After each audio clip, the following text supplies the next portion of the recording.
ഉയർന്നവരാത്മമണ്ഡലത്തിലേക്ക്, ഉയർന്നവരാത്മതലത്തിലേക്ക്, ചില സ്വർഗീയ അനുഭവങ്ങളിലേക്ക് ദൈവസഭയെ കരം പിടിച്ച് കയറ്റുന്ന നിർണായക സമയങ്ങളാണിത് എന്ന് ഞാൻ ആത്മാവിൽ പ്രാരംഭത്തിൽ ഓർപ്പിക്കട്ടെ. യേശുവിന്റെ അധികാരമുള്ള നാമത്തിൽ അതങ്ങനെ തന്നെ സംഭവിക്കുമെന്ന് ഞങ്ങൾ വിശ്വസിക്കുന്നു. അങ്ങനെ സംഭവിച്ചതിനായി സ്തോത്രം.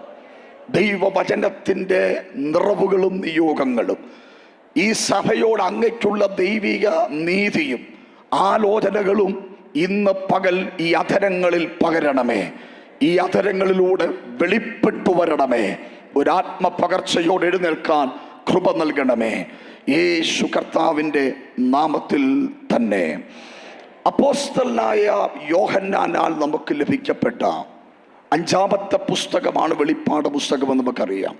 യോഹന്നാനാൽ ലഭിക്കപ്പെട്ട സുവിശേഷവും 3 ലേഖനങ്ങളും അഞ്ചാമത്തെ പുസ്തകമായ വെളിപ്പാട് പ്രവചന പുസ്തകം. ഒരു ക്രിസ്തു ഭക്തന്റെ ഭാവി ജീവിതത്തിൻ്റെ പൂർണ്ണ രൂപം നമുക്ക് ലഭിക്കപ്പെടുന്നത് ഈ പുസ്തകത്തിനകത്ത് നിന്നാണ്.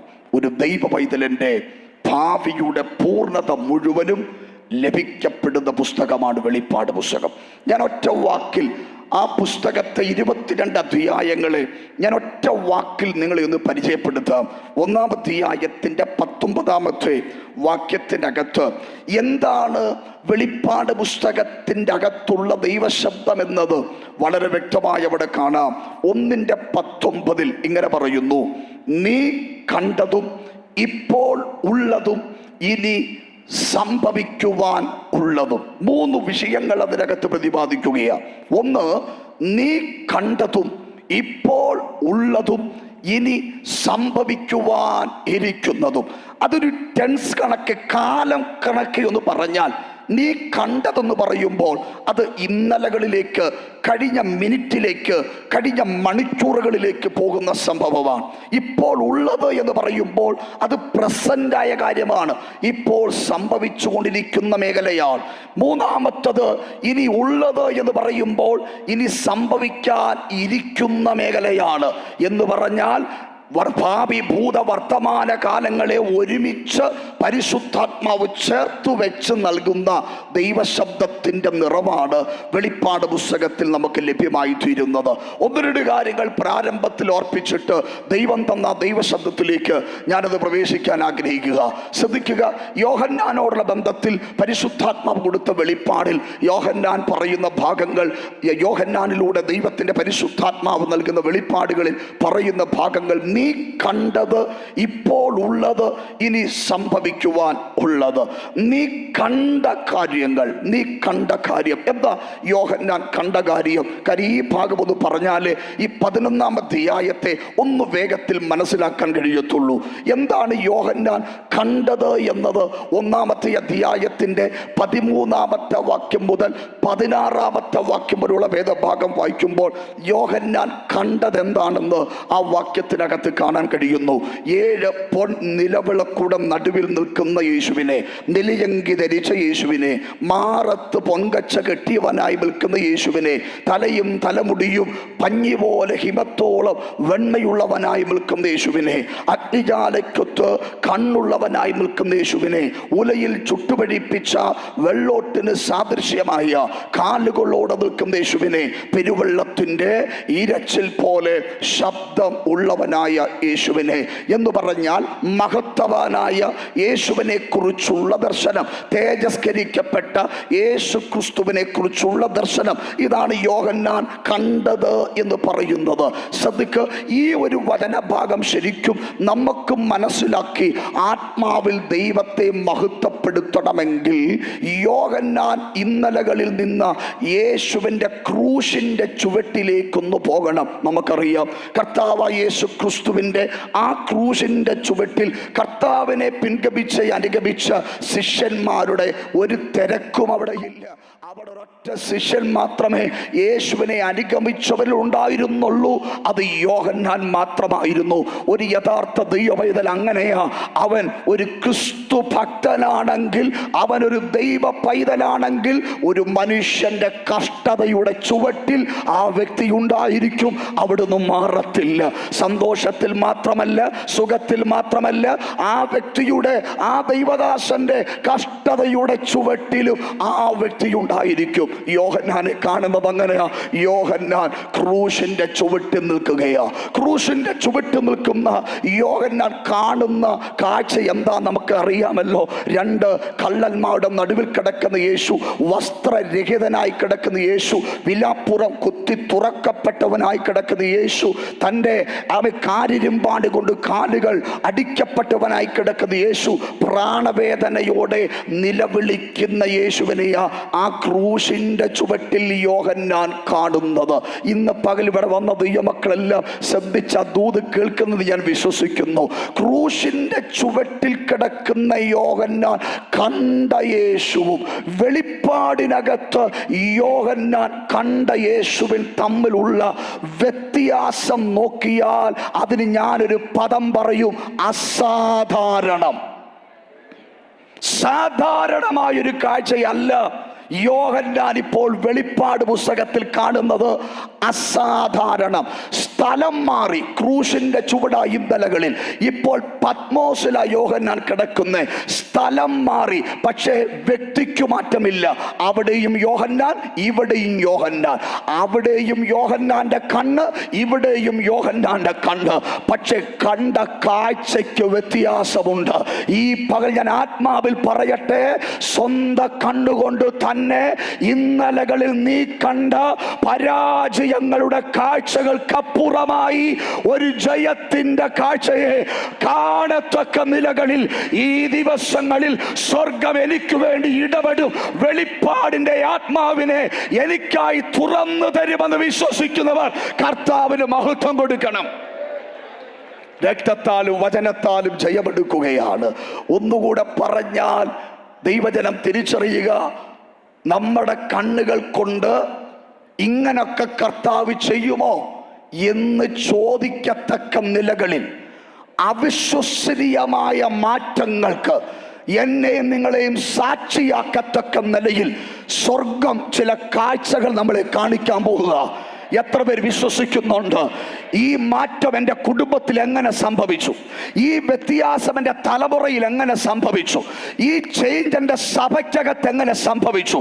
എൻ്റെ ശുശ്രൂഷയ്ക്കകത്ത് എങ്ങനെ സംഭവിച്ചു എന്ന് ചോദിക്കുമാറ് ഒരസാധാരണ മാറ്റത്തിലേക്ക് ആത്മാവ് നമ്മളെ നയിക്കുന്ന നിമിഷങ്ങളാണ്. അതിന് സ്വർഗം ചെയ്തത് എന്തെന്നറിയാമോ? യോഹന്നാനെ ആത്മവിവശതയിലാക്കി. രക്തത്താലും വചനത്താലും ജയമെടുക്കുക എന്ന് പറഞ്ഞാൽ യോഹന്നാനെ ആത്മാവിലാക്കിയെന്ന്. ഇന്ന് പകൽ പരിശുദ്ധാത്മാവിന്റെ ആത്മതലത്തിലേക്ക് സ്വർഗം നമ്മളെ കൊണ്ടുപോകുന്നത് എന്താണെന്നറിയാമോ? ആമേൻ. ഇന്നലകളിൽ കണ്ട പരാജയത്തിന്റെ കാഴ്ചകളിൽ നിന്ന് വ്യത്യസ്തമായ ചില അനുഭവങ്ങൾ നിന്റെ കണ്ണിന്റെ മുമ്പിൽ കാണിച്ച് ദൈവത്തിന് മഹത്വം കൊടുക്കാൻ. യോഹന്നാൻ കണ്ട കാഴ്ചകളാണ് ഇന്നലകളുടെ സംഭവവുമായി വിശദീകരിച്ചിരിക്കുന്നത്. ഇപ്പോൾ ഉള്ളതെന്ന് പറയുമ്പോൾ 7 സഭകൾക്ക് താൻ കൊടുക്കുന്ന സന്ദേശങ്ങളാണ് ഇപ്പോൾ ഉള്ള വിഷയവുമായി ബന്ധപ്പെട്ട് കാണുന്നത്.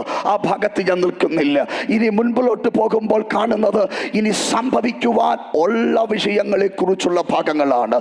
സംഭവിക്കുവാനുള്ള കാര്യങ്ങൾ 4-ാമത്തെ അധ്യായം മുതൽ കാണുന്നത് പാപികാലത്ത് സംഭവിക്കുവാൻ പോകുന്ന കാര്യങ്ങളെ പരിശുദ്ധാത്മാവ് യോഹന്നാന് വെളിപ്പെടുത്തി കൊടുക്കുകയാണ്. 4-ാമത്തെ അധ്യായം മുതൽ ഓരോ അധ്യായങ്ങളും മുൻപോട്ട് വായിച്ച് പഠിച്ചു പോകുമ്പോൾ ഇന്നിതുവരെ ഭൂമിയിൽ നടന്നിട്ടില്ലാത്തതും അതിവേഗത്തിൽ ഈ ഭൂമിയിൽ നടക്കാൻ പോകുന്നതുമായ സംഭവങ്ങളുടെ വിശദീകരണങ്ങളാണ് ഓരോ അധ്യായത്തിനകത്തും പരിശുദ്ധാത്മാവ് രേഖപ്പെടുത്തി വെച്ചിരിക്കുന്നത്. ഞാനൊരു ആത്മീക വെളിപ്പാട് നിന്നുകൊണ്ട് പറയാം, ഒരു മനുഷ്യന്റെ ജീവിതത്തിലെ ഇന്നലകളും ഒരു മനുഷ്യന്റെ ജീവിതത്തിലെ ഇന്നുകളും വേണമെങ്കിൽ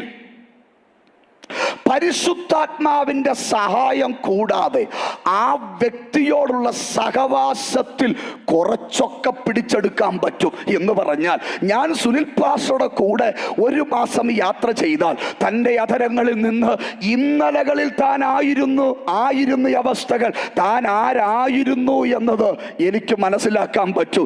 ഇന്ന് താൻ കടന്നു പോകുന്ന അവസ്ഥകൾ എന്താണെന്ന് കുറച്ചൊക്കെ എനിക്ക് മനസ്സിലാക്കാൻ പറ്റൂ. പക്ഷെ 1.5 മാസമല്ല, 2 മാസമല്ല, 3 മാസമല്ല, എത്ര വർഷം കൂടെ നടന്നാലും അഭിഷക്തനെ കുറിച്ചുള്ള ഭാവികാല വെളിപ്പാടുകൾ കൂടെ നടന്നാൽ എനിക്ക് മനസ്സിലാക്കാൻ പറ്റില്ല. അത് പരിശുദ്ധാത്മാവ് വെളിപ്പെടുത്തി തന്നാലേ പറ്റത്തുള്ളൂ. ഇന്ന് രാത്രി ഞാൻ ആത്മാവിൽ ഈ പകൽ വിളിച്ചു പറയുന്നു, ദൈവസഭയോടുള്ള ബന്ധത്തിൽ വർഷങ്ങൾ മുൻപിലേക്ക് സഭ എന്താണെന്ന് രക്തത്താലും വചനത്താലും ജയമെടുക്കുന്നു. അതറിയാൻ ആഗ്രഹിക്കുന്ന എത്ര ദൈവമക്കളുണ്ട്, അത് മനസ്സിലാക്കാൻ ആഗ്രഹിക്കുന്ന എത്ര ദൈവമക്കളുണ്ട്. വെറുതെ നിങ്ങൾക്ക് ഗ്രഹിക്കാൻ പറ്റുന്നുണ്ടല്ലോ. സ്തോത്രം. ഇന്ന് ഞാൻ ഇവിടെ നിന്നുകൊണ്ട് എൻ്റെ നാളെ പോകട്ടെ, അടുത്ത സെക്കൻഡ് എന്താണെന്ന് എനിക്കറിയത്തില്ല. രക്തത്താൽ ജയമെടുക്കുക. അടുത്ത സെക്കൻഡ് എന്താണെന്ന് എനിക്കറിയത്തില്ല. പിന്നല്ലയോ 10 വർഷം മുമ്പിലോട്ടുള്ള കാര്യങ്ങൾ. പക്ഷെ സ്വർഗ്ഗം എന്നോട് പറയുന്നു, തമ്പുരാൻ പ്രോജക്റ്റ് ചെയ്ത അസാധാരണ പ്രോജക്റ്റുകളെ ഈ 40 ദിവസത്തെ പ്രാർത്ഥനയിൽ സ്വർഗം വെളിപ്പെടുത്തു. എന്തിനാണെന്നറിയാമോ? അവൻ മറ്റൊന്നിനാലുമല്ല, വരുന്ന പ്രതികൂലങ്ങളുടെ നടുവിൽ നിന്നെ കുറിച്ചുള്ള ദൈവത്തിന്റെ പദ്ധതി വലുതാണെന്നൊന്ന് ബോധ്യപ്പെടുത്താൻ, വലുതാണെന്നൊന്ന് തിരിച്ചറിയാൻ ആ ഒരു ആത്മതലത്തിലൂടെ യാത്ര ചെയ്താൽ എന്താ സംഭവിക്കുന്നതെന്നറിയാമോ? സ്തോത്രം. ഇനി ഒരു ദിവസം പോലും നിനക്കായുസില്ലെന്ന് ഡോക്ടർ വിധിയെടുത്ത് നടത്തിയാലും നീ ചിരിച്ചോണ്ട് ഇറങ്ങിപ്പോരും. മനസ്സിലാകുന്നുണ്ടോ എന്താ കാര്യം എന്ന് ചോദിച്ചാൽ, സ്വർഗം എനിക്ക് വെളിപ്പെടുത്തിയിട്ടുണ്ട് എൻ്റെ ഭാവിയെ കുറിച്ചുള്ള ദൈവത്തിന്റെ പദ്ധതി. ഇന്ന് പകൽ ഇവിടെ ഇരിക്കുന്ന ഓരോരുത്തരും അത് പ്രാപിക്കാൻ ആഗ്രഹിക്കണം. യേശുവിന്റെ നാമത്തിൽ ജയമെടുക്കുകയാ. ഇവിടെ ഇരിക്കുന്ന ഓരോ അഭിഷക്തന്മാരും അത് പ്രാപിക്കാൻ ആഗ്രഹിക്കണം. ഓരോ സഹോദരിമാരും അത് പ്രാപിക്കാൻ ആഗ്രഹിക്കണം. എത്ര പേർക്ക് ആഗ്രഹമുണ്ടെന്ന് എനിക്കറിയില്ല. പ്രതീക്ഷിക്കുന്നവർ ഇന്ന് പകൽ കർത്താവിനോടൊന്ന് പ്രാർത്ഥിച്ചാട്ടെ.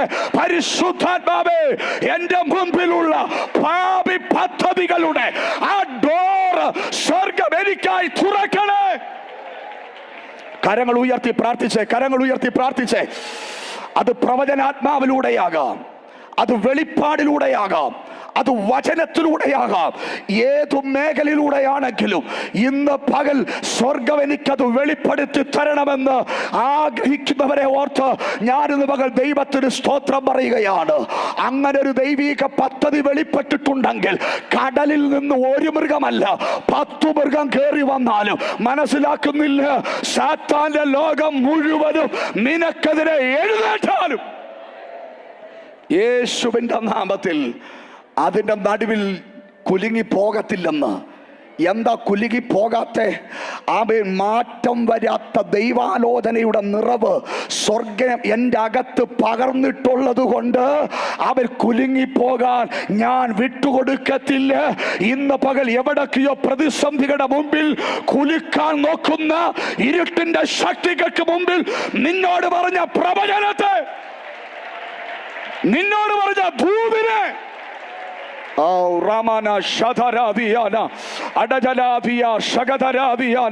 ചില മാതാപിതാക്കളെ നോക്കി, ചില അമ്മമാരെ നോക്കി സ്വർഗം ഇന്ന് പകൽ വ്യക്തമായി വിളിച്ചു പറയുന്നു. അവൻ നിന്റെ തലമുറയെ കുറിച്ച് സ്വർഗം പറഞ്ഞ പ്രവചനത്തെ ഒന്ന് നോക്കിയാൽ, ഇന്ന് നിന്റെ കുഞ്ഞിനെ കുറിച്ച് ആദിയെരിയുന്ന എരിപ്പുണ്ടല്ലോ, അത് ഇന്നുകൊണ്ട് അവസാനിക്കും.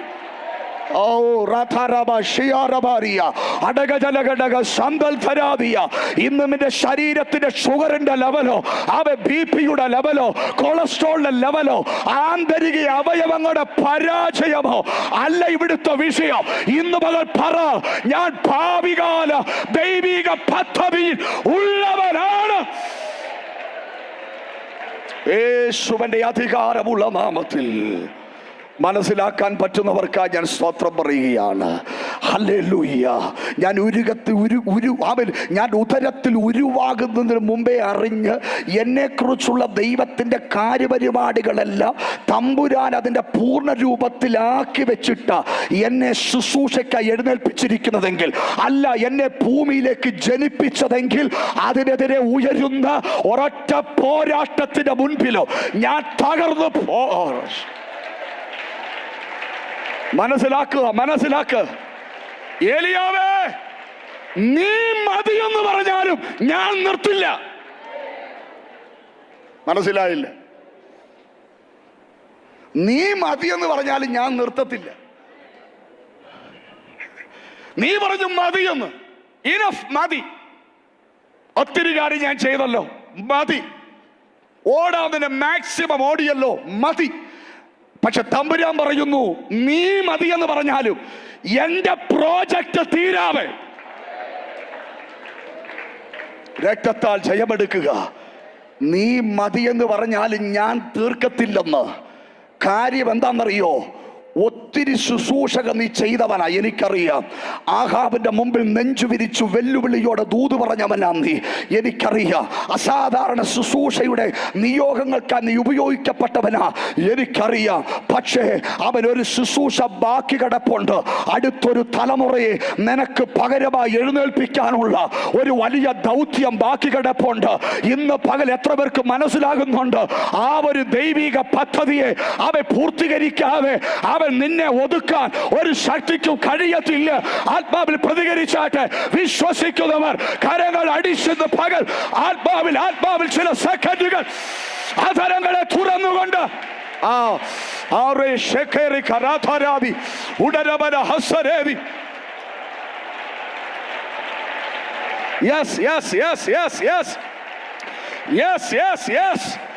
നീ മതിയെന്ന് പറഞ്ഞാലും നിർത്തത്തില്ല ഞാൻ. നീ വേണ്ടെന്ന് പറഞ്ഞാലും അവസാനിപ്പിക്കത്തില്ല ഞാൻ. ഇതാ ദൂതനെ ഞാൻ അടുക്കലേക്ക് അയക്കുക. എവിടെ നിന്റെ ബലഹീനതയെ ശത്രുമണ്ഡലങ്ങൾ ചൂഷണം ചെയ്യുന്നു, അവിടെ ബലം തരാൻ ഇന്നത്തെ പകലില് എന്റെ ദൂതന്റെ അപ്പം. എത്ര കരുത്തനാണെങ്കിലും ബലഹീനതകളുണ്ട്. എത്ര ശക്തനാണെങ്കിലും ബലഹീനതകളുണ്ട്. സ്തോത്രം. അവരുമായി ബന്ധപ്പെടുന്ന വിഷയങ്ങളിൽ ബലഹീനപ്പെടും. സ്റ്റേജിൽ നിന്ന് പറയുന്നില്ലെങ്കിലും അതുണ്ട്, അങ്ങനെയാ. പക്ഷെ ഒരു കാര്യം ഞാൻ പറയാം, ഈ ബലഹീനതയെ ചൂഷണം ചെയ്തുകൊണ്ട് ഇസബേൽ കയറാൻ ദൈവം സമ്മതിക്കത്തില്ല. മനസ്സിലാകുന്നവർക്കായി സ്തോത്രം. ഒരു കാലം മൊത്തം തമ്പുരാന് വേണ്ടി നിന്നിട്ട് നിന്റെ ജീവിതത്തിൽ വന്ന ഒരു ചെറിയ ആത്മീക ബലഹീനതയുടെ പേരിൽ നിന്നെ തട്ടിക്കളയുന്നവനല്ല തമ്പുരാൻ. സ്വർഗത്തിൽ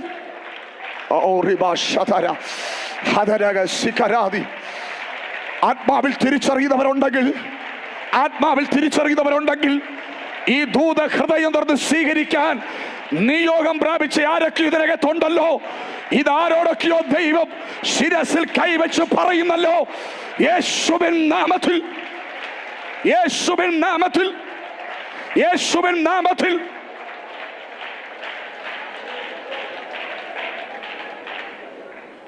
ഹല്ലേലൂയ. സ്തോത്രം. ദൈവത്തിന്റെ നീതിയുടെ ആഴം ഭയങ്കരമാകട്ടോ. ഈ ഒരു ബലഹീനത മതി മറ്റുള്ളവർക്ക് നമ്മളെ ഇടിച്ചിടാൻ, മറ്റുള്ളവർക്ക് നമ്മുടെ പേരിൽ ഒരു വാർത്ത ഉണ്ടാക്കാൻ. പക്ഷെ തമ്പുരാൻ വാർത്ത ഉണ്ടാക്കത്തില്ല. തമ്പുരാൻ നിന്നെ അടുത്തൊരു തലത്തിലോട്ട് കയറ്റാൻ പോവാ.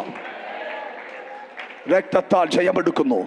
എനിക്കറിയില്ല, കർത്താവിനോട് വളരെ ശക്തമായി ഇടപെട്ടുകൊണ്ടിരിക്കുന്നു. ദൈവം എന്നോട് ഇന്ന് പകൽ ശക്തമായി സംസാരിച്ചു കൊണ്ടിരിക്കുന്നു. ഏതൊക്കെയോ മേഖലകളിൽ മറ്റുള്ളവരുടെ വാക്കുകൾ കേട്ട് ക്ഷീണിച്ച് മടുത്തു പോകുന്നത് പോലെ, ഒതുങ്ങിപ്പോകുന്നത് പോലെ ഒതുങ്ങുന്ന ചില മേഖലകളുടെ നടുവിൽ നിന്നെ പിശാചിനെ പൂർണ്ണമായും വിട്ടുകൊടുക്കാൻ ഇന്ന് പകൽ മനസ്സില്ല സഹോദരി.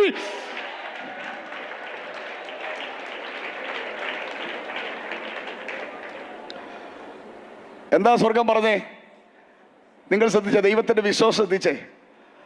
അവനിപ്പോൾ ഇരിക്കുന്ന സ്ഥലത്ത്, കിടന്നുറങ്ങുന്ന സ്ഥലത്ത് അവൻ്റെ തലയ്ക്കൽ എന്ന് പറഞ്ഞാൽ എൻ്റെ ഒരു ചിന്ത കൈകൊണ്ട് പോലും എടുക്കണ്ട, തലയിലോട്ട് തിരിച്ച് പറ്റുമെങ്കിൽ നാക്കുകൊണ്ടെടുത്ത് കഴിക്കത്തക്ക രീതിയിൽ അത്ര അടുക്കൽ തമ്പുരാൻ കൊണ്ടുവച്ചിരിക്കുക സ്വർഗീയ ആഹാരം. രക്തത്താൽ ജയമെടുക്കുക. ഇന്ന് പകലത് പ്രാപിച്ചുകൊണ്ട് എഴുന്നേൽക്കാവൂ. യേശുവിൻ്റെ നാമത്തിൽ, യേശുവിൻ്റെ നാമത്തിൽ സ്വർഗമനോട് ആ പദം ആവർത്തിച്ചു പറയാൻ പറയുന്നു, നിനക്ക് പകരം, നിനക്ക് പകരം എന്ന് പറഞ്ഞാൽ എന്താണെന്നറിയോ? നീ ചുവന്ന പുസ്തകം ചുമക്കാൻ നിന്റെ വീട്ടിലൊരു തലമുറ. ഓ റബാ ശകതരാദിയ, ഏലിയാവേ നീ ചെയ്ത് നിർത്തിയത് തുടരാൻ രക്തത്താൽ ജയമെടുക്കുക. മനസ്സിലാകുന്നവർക്കായി സ്തോത്രം. ഇന്നത്തെ പൈശാചിക മണ്ഡലത്തിന്റെ വെല്ലുവിളി എന്താണെന്നറിയോ? അമ്മേ, സഹോദരി, അവൻ സഹോദര, അഭിഷക്തനെ, പിതാവേ, നീ ചുവന്ന പുസ്തകം നിന്റെ കുഞ്ഞിനെ കൊണ്ട് എടുപ്പിക്കില്ല. നീ പറയുന്ന ഈ അന്യഭാഷ നിന്റെ കൊച്ചിനെ കൊണ്ട്, നീ എടുത്ത സുവിശേഷ വേലയുടെ ഭാരം നിന്റെ കുഞ്ഞിനെ കൊണ്ട്, അങ്ങനെ വാദിച്ചൊരു കുടുംബത്തിൽ നിന്ന് തമ്പുരാൻ പൊട്ടിച്ചല്ല പുറത്തെടുത്ത്. പറഞ്ഞത് മനസ്സിലാകുന്നവർക്കായി സ്തോത്രം. അങ്ങനെ വാദിച്ചൊരു കുടുംബത്തിൽ നിന്ന് അവൻ 2 തലമുറകൾ ദൈവത്തിനോട് ഉപയോഗിക്കട്ടെ. കുടുംബത്തിൽ അവൻ ശത്രു എന്നോട് പറഞ്ഞു, ഇല്ല ഇല്ല ഇല്ല, ഈ പുസ്തകം മരിച്ചാലും എടുക്കത്തില്ലെന്ന്. രക്തത്താൽ ജയമെടുക്കുക. പക്ഷെ സ്വർഗം അത് എന്റെ മേൽ കൈമാറിയെങ്കിൽ ഇന്ന് പകൽ ഞാൻ ആത്മാവിൽ പ്രഖ്യാപിക്കുന്നു, അങ്ങനെ ഒരു കൈമാറ്റത്തിന് വേണ്ടി ചില സഹോദരിമാരെ ഇപ്പോൾ സ്വർഗം അഭിഷേകം ചെയ്യും.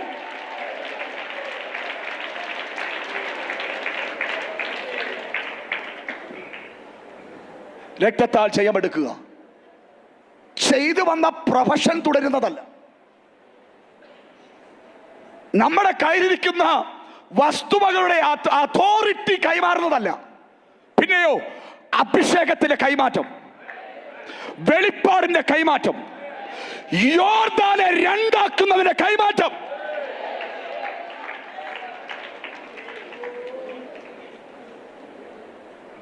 സ്തോത്രം. ഏലിയാവെന്ന ദൈവ മനുഷ്യൻ ഉള്ളിടത്തോളം കാലം ആ അഭിഷേകത്തിന്റെ പുറേ നിന്നാ മതി ഏലിശ യോർദാൻ അപ്പുറം കിടക്കാം. പക്ഷെ എന്റെ ചോദ്യം, ഏലിയാവ് എടുക്കപ്പെട്ട നീ എന്നാ ചെയ്യും? എന്തോ ചെയ്യും? ആരുടെ കെയർ ഓഫിൽ അപ്പുറം പോവും? ഈ കൈമാറ്റം ദൈവം പകരാൻ പോന്നെ. എത്ര മനസ്സിലായും എനിക്കറിയത്തില്ല.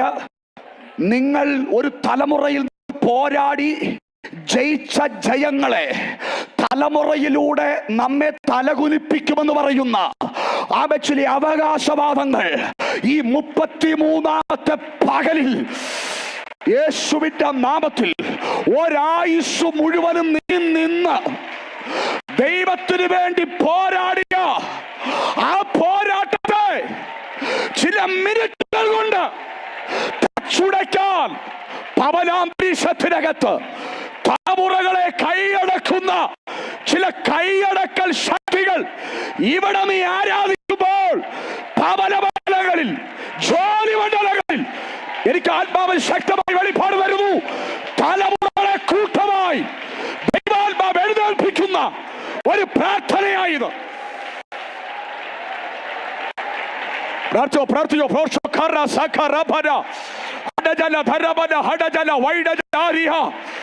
അഭിഷേകമായിട്ടേ പോകാവൂ, അഭിഷേകമായിട്ടേ പോകാവൂ.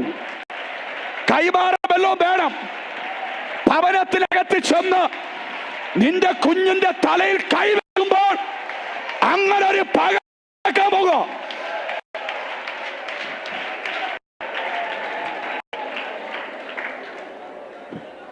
രാമൻ പറഞ്ഞാട്ടെ, ഇന്ന് ഡിക്ലെയർ ചെയ്താട്ടെ, കരങ്ങൾ ഉയർത്തി ഡിക്ലെയർ ചെയ്യട്ടെ. എനിക്ക് എന്റെ ഭവനത്തിനകത്തുള്ള എല്ലാ തലമുറകളും ദൈവത്തിന് വേണ്ടി നിൽക്കും. ഞാൻ താത്തുവെച്ച് ഈ ലോകത്തിൽ നിന്ന് പോകുമ്പോൾ ഞാൻ താത്തുവെക്കുന്ന ഈ പുസ്തകം, ഞാൻ താത്തുവെക്കുന്ന എന്റെ കുഞ്ഞിനെ കൊണ്ട് ദൈവം എടുപ്പിക്കും. എന്റെ ശുശ്രൂഷ കാലത്ത് എന്റെ തലമുറയെ ദൈവ ശുശ്രൂഷയിലേക്ക് കൊണ്ടുവരും. കർത്താവിനോട് പറയുന്നു, ആ സ്വപ്നം കണ്ട് പ്രാർത്ഥിക്കുന്ന ഓ ചില പിതാവ് ഇരിപ്പുണ്ട്, അത് സ്വപ്നം കണ്ട് ജയം അത് മാത്രമാണ്. ബാക്കി എന്താ നേട്ടങ്ങൾ നേടിയാലും ഒരു ദൈവം ഏറ്റവും വലിയ ജയ, ആ ജയത്തിലേക്ക് സ്വർഗ്ഗങ്ങളെ നയിക്കാൻ പോവാ. കൃഷ്ണനോട് വിഷയത്തിലേക്ക് പോയതാ, മടങ്ങി വരികയാണ്. 11-ാം അധ്യായത്തിലും ഭാവി കാലത്ത് സംഭവിക്കാനുള്ള ഒരു സംഭവത്തിന്റെ വിശദീകരണമാണ്. ഇതുവരെ അങ്ങനെ ഭൂമിയിൽ എത്തിയിട്ടില്ല, നടന്നിട്ടില്ല. അതിന് സംഭവിക്കാൻ പോകുന്ന കാര്യമാണ്. അതിനകത്ത് നിന്നാണ് ബഥേൽ ദൈവസഭയോട് സംസാരിപ്പാൻ കർത്താവ് വന്നിരിക്കുന്നത്. ആ ഭാഗത്തിലേക്ക് വരുമ്പോ 3-ാമത്തെ വാക്യം മുതലാണ് അതിന്റെ 12-ാം വാക്യം വരെ. 3-ാമത്തെ വാക്യത്തിൽ മുതൽ താഴേട്ടൊന്ന് വേഗത്തിൽ ഒന്ന് കടന്നു വരാൻ. ഞാൻ എന്റെ 2 സാക്ഷികൾക്കും വരം നൽകും. അവർ ഇട്ടുടുത്തുകൊണ്ട് 1260 ദിവസം പ്രവചിക്കും. അവർ ഭൂമിയുടെ കർത്താവിന്റെ സന്നിധിയിൽ നിൽക്കുന്ന 2 ഒലിവ് വൃക്ഷവും 2 നിലവിളക്കുമാകുന്നു. ശ്രദ്ധിക്കുക, ഇന്ന് പകൽ ദൈവാത്മാവ് ഇടപെടുന്നത് അന്ന് എന്നുള്ള ഒരു പ്രത്യേക പോയിന്റില്ല. അന്ന് എന്ന് പറയുമ്പോൾ ആ ഒരു കാലഘട്ടം, ആ സാഹചര്യം. അന്ന് ഞാൻ എൻ്റെ 2 സാക്ഷികൾക്ക് വരം നൽകും. വരം നൽകും. 1260 ദിവസം ആ വരത്തിന്റെ ജ്വലനം അന്ന് ആ കാലത്ത് ഭൂമിയിൽ നടക്കും. സ്തോത്രം. ആരാ 2 സാക്ഷികൾ? വെളിപ്പാട് പുസ്തകം ആധികാരികമായി പ്രസംഗിക്കുന്ന അഭിഷേകത്തിന് നമുക്കെല്ലാം ഭാഗം അറിയാം. ആ 2 സാക്ഷികൾ ആരാണ്? 11-ന്റെ 6-ാം വാക്യം വായിക്കുമ്പോൾ വ്യക്തമായി പരിശുദ്ധാത്മാവ് ആ വാക്യത്തിൽ പറയുന്നു, അവരുടെ പ്രവചന കാലത്ത് മഴ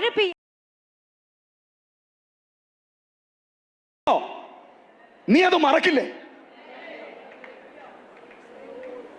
മറക്കുവോ? ആരാധിക്കുമ്പോ മറക്കില്ലേ?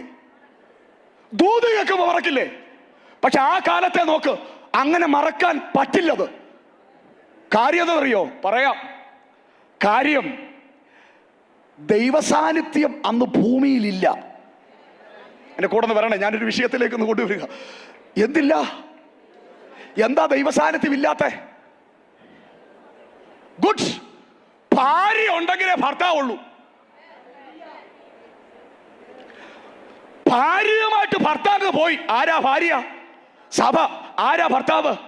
കർത്താവ്. ശ്രദ്ധിച്ചു കേക്ക്, ഭാര്യ എവിടാണോ അവിടെ കർത്താവ്. 2 3 പേർ എന്റെ നാമത്തിൽ ഓരോല ഷെഡിൽ കൂടിയാലും അവിടെ ഞാനുണ്ട്. ഓ, മനസ്സിലാകുന്നവർക്കായി സ്വത്രം പറയുന്നു. ഒരു ടാർപ്പയുടെ കീഴെ കൂടിയാലും അവിടെ എൻ്റെ അപ്പനുണ്ടെന്ന്. അങ്ങനെയെങ്കിൽ ഇത്രയും ദൈവമക്കൾ കഴിഞ്ഞ 10-32 ദിവസമായി യഹോവയെ കാത്തിരിക്കാൻ ഇവിടെ ഒരുമിച്ച് കൂടിയിരിക്കുമ്പോൾ ഇവിടെ തമ്പുരാനുണ്ട്. ഓ,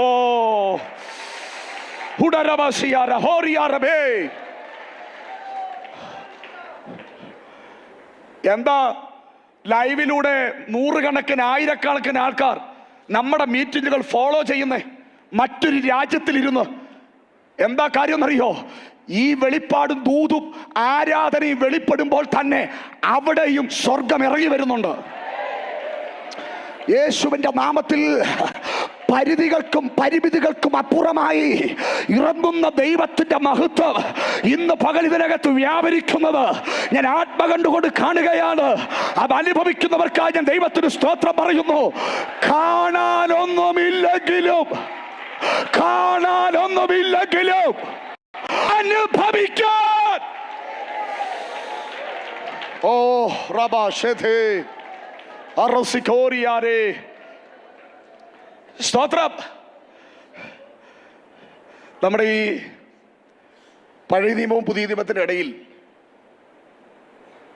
ന്യൂ ടെസ്റ്റ്മെന്റ് എന്ന് എഴുതി ഒരു പേജ് വെറുതെ ഇട്ടിട്ടുണ്ടല്ലേ? നിങ്ങൾക്കറിയാം എന്താ ആ പേജ് ഇട്ടേക്കുന്നത്? എന്താ? കേട്ടില്ല? ഡേറ്റ് ഓഫ് ബർത്ത് എഴുതാനോ? എന്താ പറഞ്ഞേ? വെഡിങ് ഡേ എഴുതാനോ? മനസ്സിലായില്ല. കിട്ടാനുള്ള പൈസയുടെ കാര്യം എഴുതാനോ? വേദശാസ്ത്രിമാർ പറയുന്നത് എന്താ അറിയോ? ഈ പഴയ നിയമത്തിനും പുതിയ നിയമത്തിനും ഇടയിൽ ഒരു 400 വർഷത്തെ കാലഘട്ടമുണ്ട്. അതിനെയാണ് ഇന്റർ ടെസ്റ്റ്മെന്റൽ പീരീഡ് എന്ന് പറയുന്നത്. ഇരുണ്ട കാലഘട്ടം. എന്താ കാലഘട്ടത്തിന്റെ പേര്? ഉറക്കെന്ന് പറഞ്ഞേ. എന്ന് പറഞ്ഞാൽ എന്താ? സൂര്യനില്ലാത്ത കാലഘട്ടം എന്നാണോ? ചന്ദ്രനില്ലാത്ത കാലഘട്ടം എന്നാണോ? ഇലക്ട്രിസിറ്റി ഇല്ല എന്ന് എങ്കിലും പറയുക, അതില്ലാത്ത കാലഘട്ടം എന്നാണോ? അല്ല. എന്താ ഇരുണ്ട കാലഘട്ടം എന്ന് പറഞ്ഞാൽ? എന്താ ഇരുണ്ട കാലഘട്ടം? ജാതികളുടെ ഗലീലയും ഇരുട്ടിലിരുന്ന ജനമെന്ന് പറഞ്ഞാൽ അവിടെ എന്താ? ടോർച്ചും വെളിച്ചവും റാന്തലും ഒന്നുമില്ലാതെ അവരിങ്ങനെ ഇരുട്ടിലിരുന്നാണോ? ആ ഇരുട്ട് വേറെ ഇരുട്ടാ. ആ ഇരുട്ട് വേറെ ഇരുട്ടാ എന്ന് പറഞ്ഞാൽ ആ കാലത്തെക്കുറിച്ച് പ്രവാചകർ എഴുതി വച്ചിരിക്കുന്നത് പുരോഹിതന്മാരില്ലാത്ത, പ്രവാചകന്മാരില്ലാത്ത, ഏഫോദില്ലാത്ത, യാഗമില്ലാത്ത, ഗൃഹബന്ധമില്ലാത്ത എന്ന് പറഞ്ഞാൽ ദൈവശബ്ദവും ദൈവ സാന്നിധ്യവും ഇല്ലാത്ത കാലഘട്ടത്തിന് വിളിക്കുന്ന പേരാണ് ഇരുണ്ട കാലഘട്ടം.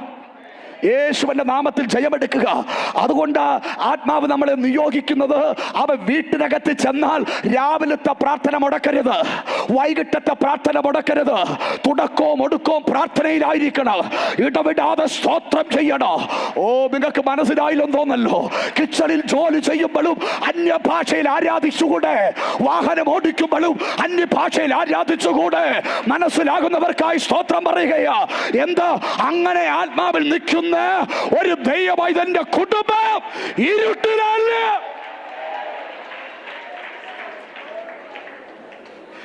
ഇരുട്ടിലല്ല. സ്തോത്രം. ഞാൻ മൂന്നാം തലമുറയാ.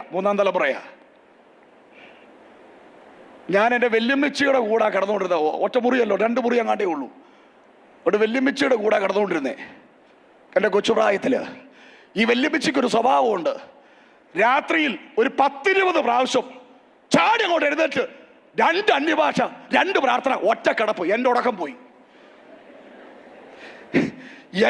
പോയി. ഞാൻ തൊഴിച്ചിട്ടുണ്ട്. പിന്നെ നമുക്ക് ഇത് വല്ലതും കിട്ടിയിട്ടുണ്ടോ? ഒന്ന് തലയ്ക്കകത്ത് വല്ലതും കയറിയിട്ടുണ്ട് ഈ സാധനം വല്ലോ?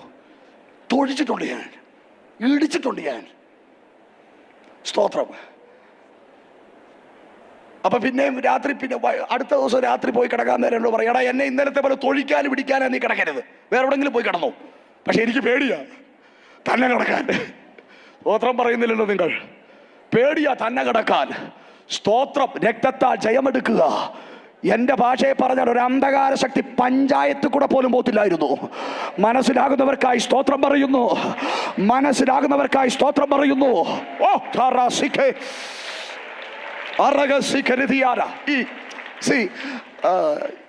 എന്നെ കഴിഞ്ഞ ദിവസം സ്പർശിച്ചൊരു ഭാഗമായി ഇടവിടാതെ പ്രാർത്ഥിക്കുക.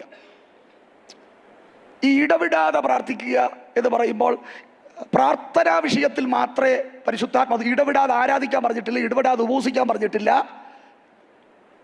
ഇടവിടാതെ ബൈബിൾ വായിക്കാനും പറഞ്ഞിട്ടില്ല. എന്ന് പറഞ്ഞാൽ ഇടവിടാതെ പ്രാർത്ഥിക്കുക എന്ന് വെച്ചാൽ എന്താ ഒന്ന് പറഞ്ഞ എന്താ അതിൻ്റെ അർത്ഥം? ഇടവിടാതെ പ്രാർത്ഥിക്കുക. പെട്ടെന്ന് പറഞ്ഞു കേട്ടില്ല. നമ്മൾ ഇടവിടാതെ ആകെ മൊത്തം ചെയ്ത ഒറ്റ കാര്യം നമ്മുടെ ജീവിതത്തിൽ അറിയാവുന്നൊരു പെട്ടെന്ന് കുടിക്കട്ടെ പറഞ്ഞു. നമ്മുടെ ജീവിതത്തിൽ ഇടവിടാതെ ചെയ്യുന്ന ഒരൊറ്റ കാര്യമുള്ളൂ. നമ്മൾ കേട്ടില്ല. Breathing process. അപ്പൊ നിങ്ങൾ ചോദിക്കും, ഭാഷ ഇടവിട്ടാൽ എന്ത് സംഭവിക്കുന്നു? ഇടവിട്ട് നോക്കാം, അപ്പോൾ അറിയാം. ഇപ്പൊ ആരും ഇടപെടണ്ട. ഇടവിട്ടാൽ എന്ത് സംഭവിക്കുന്നു ചോദിച്ചാൽ ഇടവിടുമ്പോൾ അറിയാം എന്ത് സംഭവിക്കൂ എന്ന്. സ്വോത്രം പറഞ്ഞാട്ടെ. രക്തത്താൽ ജയമെടുക്കുക. ഇടവിട്ട എന്തോ സംഭവിക്കും? ശരീരത്തിൽ നിന്ന് പതുക്കെ ചൂടങ്ങ് പോവും. ശരീരം എന്തായിട്ട് മാറും? തണുക്കാൻ തുടങ്ങും. അപ്പോഴൊക്കെ വെച്ചു പിന്നൊന്നും കൈയൊന്നും നേരെ വെക്കാൻ പറ്റത്തില്ല. സ്വതന്ത്രം പറഞ്ഞാട്ടെ. അപ്പോഴൊക്കെ പിടിച്ചു വെച്ച് കാലൊക്കെ ഒരു പരുവാക്കി എല്ലാം അഡ്ജസ്റ്റ് ചെയ്താൽ പറ്റി. പിന്നെ തണുത്ത് കഴിഞ്ഞാൽ വലിയ പാടാ. ആമേൻ. മനസ്സിലാക്കുന്നുണ്ടോ? പിന്നെ ചൂടാക്കാൻ പറ്റുന്നൊരു വകുപ്പുമില്ല. അപ്പോൾ ശ്രദ്ധിച്ചു കേട്ടെ, ഇടവിടാതെ പ്രാർത്ഥിക്കുക എന്ന വിഷയം അതേ മേഖലയിലാ സ്വർഗം കൊണ്ട് കണക്ട് ചെയ്തിരിക്കുന്നേ. ഇടവിടാതെ പ്രാർത്ഥിക്കുന്നവന് നിൽക്കുന്നൊരു ചൂടുണ്ട്. ഓ, നിങ്ങൾക്ക് മനസ്സിലായില്ല? യേശുവിൻ നാമത്തിൽ ജയമെടുക്കുന്നു.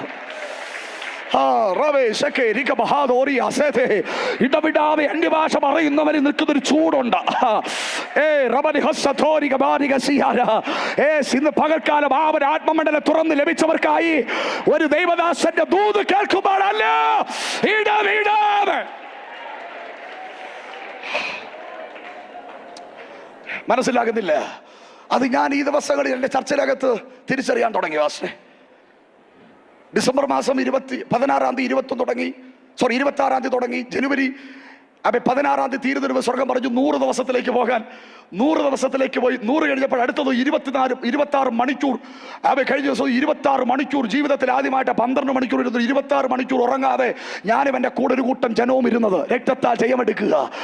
സ്വർഗം എന്നെ പഠിപ്പിച്ചു. ഹല്ലേലൂയ. എത്ര മണിക്കൂർ ഇരുന്നാലും നിന്റെ ശരീരത്തിന്റെ സിസ്റ്റത്തെ പോലും മാറ്റിയിട്ട്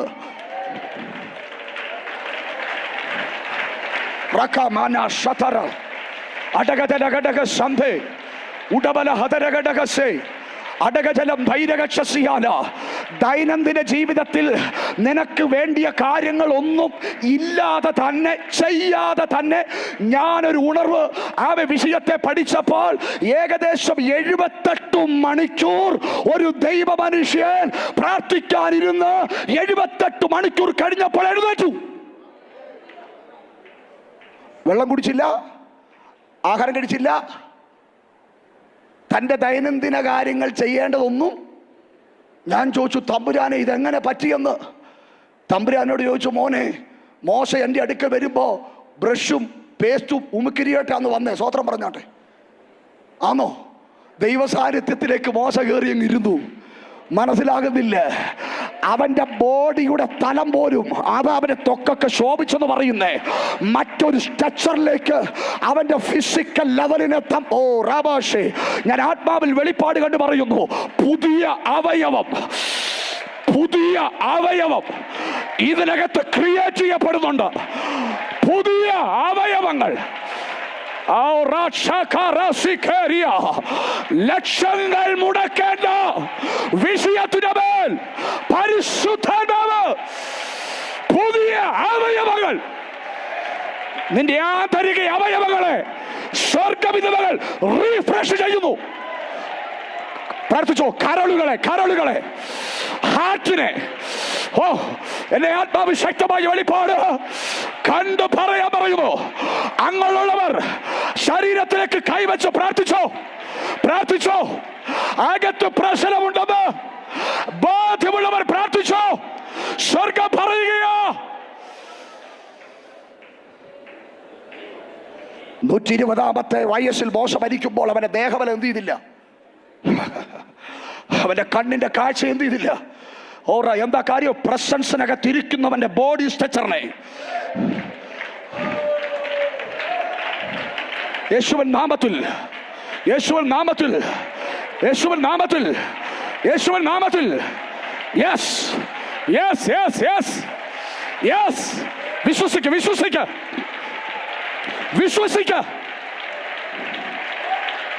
വിശ്വസിക്ക.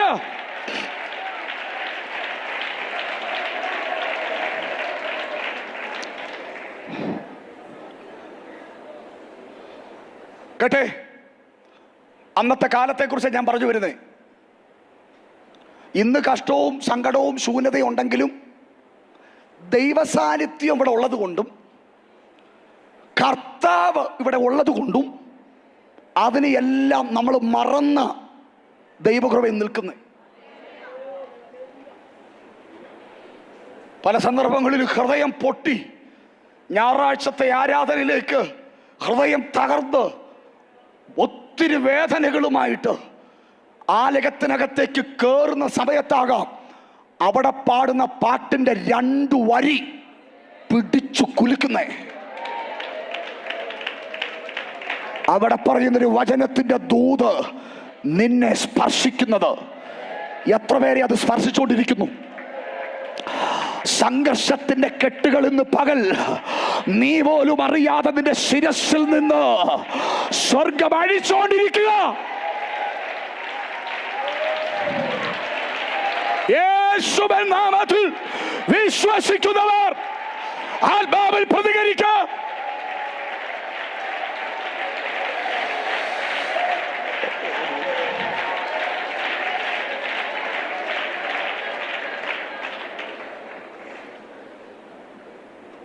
ശ്രദ്ധിച്ചേ, ദൈവസാന്നിധ്യമില്ലാത്ത ആ കാലം, എതിർ ക്രിസ്തുവിന്റെ പൂർണ്ണ അധികാരത്തിൽ കാര്യങ്ങൾ കൈകാര്യം ചെയ്യുന്ന കാലം, മഹാ ഉപദ്രവവും മഹാപീഡനവും അടിച്ചുവിട്ടിരിക്കുന്ന ആ കാലത്ത് സ്തോത്രം, എൻ്റെ ഒരു ഭാവനയെ മനസ്സിലാക്കാൻ വേണ്ടി സ്വർഗത്തിലൊരു വലിയ മീറ്റിംഗ് നടക്കുകയാണ്. സ്വർഗത്തിലൊരു വലിയ മീറ്റിംഗ് നടക്കുകയാണ്. ആ മീറ്റിംഗിന്റെ അവസാനം തമ്പുരാൻ പറഞ്ഞു, ഒരു പ്രത്യേക നിയോഗം 2 പേർക്ക് വേണ്ടി നമ്മൾ പ്രാർത്ഥിക്കാൻ പോവുകയാണ്.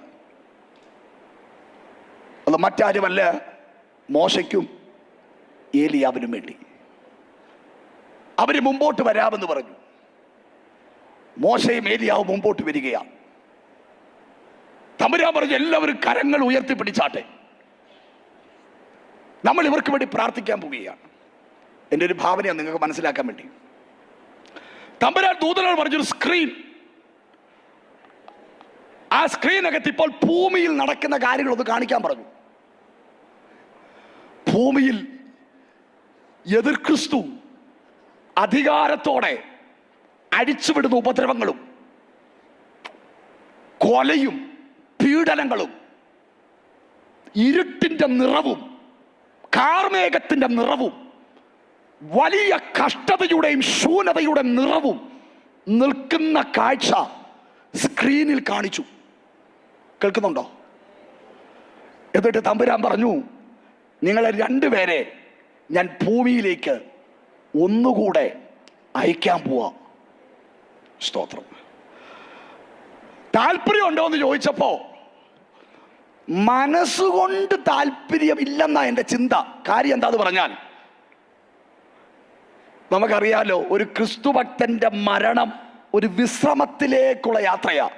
നീയോ പോയി വിശ്രമിച്ചു കൊള്ളുക, കാലാവസാനത്തെങ്കിൽ നിന്റെ ഓഹരി പ്രാപിക്കാൻ എഴുന്നേറ്റു. ഈ വിശ്രമം എന്ന് പറഞ്ഞാൽ വായും തുറക്കാതെ കൈയൊടിക്കാതെ വെറുതെ ഇരിക്കുന്ന വിശ്രമമല്ല. അവിടെ 24 മണിക്കൂർ ആരാധനയാ. ഇവിടെ ഞങ്ങളത് പറയുമ്പോൾ ആരാധിച്ചാൽ മതി, അവിടെ 24 മണിക്കൂർ ആരാധനയാ. അത് ആ വിശ്രമമല്ല, അത് ആത്മാവിൽ ലഭിക്കുന്നൊരു വിശ്രമമാണ്. സ്തോത്രം. അപ്പം സ്വർഗീയ അനുഭവത്തിലേക്ക് ഒരാൾ കയറിയ പിന്നെ എന്തോ കൊടുക്കാന്ന് പറഞ്ഞാൽ അതിൽ നിന്ന് മാറാൻ ഇച്ചിരി പാടാ. പക്ഷെ കർത്താവ് പറയുക, പോയേ പറ്റത്തുള്ളൂ. ഇപ്പൊ ഭൂമിയിലേക്ക് പോയേ പറ്റത്തുള്ളൂ. ധൈര്യമായിട്ട് പൊയ്ക്കോ. ഞാൻ അതിൻ്റെ നടുവിൽ നിൽക്കാനുള്ള ഒരു വരം തന്ന് നിങ്ങളെ വിടുക. ഇനി കുറച്ചുകൂടെ ആ ഭാഗം വ്യക്തമാക്കണം. ശ്രദ്ധിക്ക, ഈ മോശയുടെയും ഏലിയാവിൻ്റെയും ശുശ്രൂഷ 1, 2, 3 ഇവരുടെ ആദ്യത്തെ ശുശ്രൂഷ ഈ ഭൂമിയിൽ അവർ നിർവഹിച്ച കാലം നമുക്കറിയാം. ആദ്യത്തെ ശുശ്രൂഷ ഭൂമിയിൽ നിർവഹിച്ച കാലം, ആ കാലം മോശ ശക്തമായ വെല്ലുവിളിയുടെ കാലത്താണ് ശുശ്രൂഷിക്കപ്പെട്ടത്. ദൈവം വരം കൊടുത്ത് പുള്ളി ഉപയോഗിച്ചത്. ആരായിരുന്നു വെല്ലുവിളിയായി നിന്നേ? ആരാ നിന്നേ? എതിർ ക്രിസ്തു അല്ല, എതിർ ക്രിസ്തുവിൻ്റെ ഒരു ഏജന്റിന്റെ ഒരു കുട്ടി ഏജന്റായ ഫറവോന്റെ കാലത്താണ് മോശയെ ദൈവം ഭൂമിയിൽ ശക്തമായി ഉപയോഗിച്ചത്. വെല്ലുവിളി ശക്തമായിരുന്നെങ്കിലും അന്ന് തൻ്റെ മേൽ വെളിപ്പെട്ട ദൈവിക വരം തന്നിലൂടെ അസാധാരണ കാര്യങ്ങളെ ചെയ്തു. ഈ മോശയെക്കുറിച്ച് ഞാൻ പഠിച്ചപ്പോ വെള്ളത്തിന്റെ മേൽ പ്രത്യേക അധികാരമുള്ള മനുഷ്യനാ. വെള്ളത്തിന്റെ മേൽ, സ്വതന്ത്രം പറഞ്ഞാട്ടെ, മോശയ്ക്ക് വെള്ളത്തിന്മേലും ഏലിയാവിന് തീയുടെ മേലും.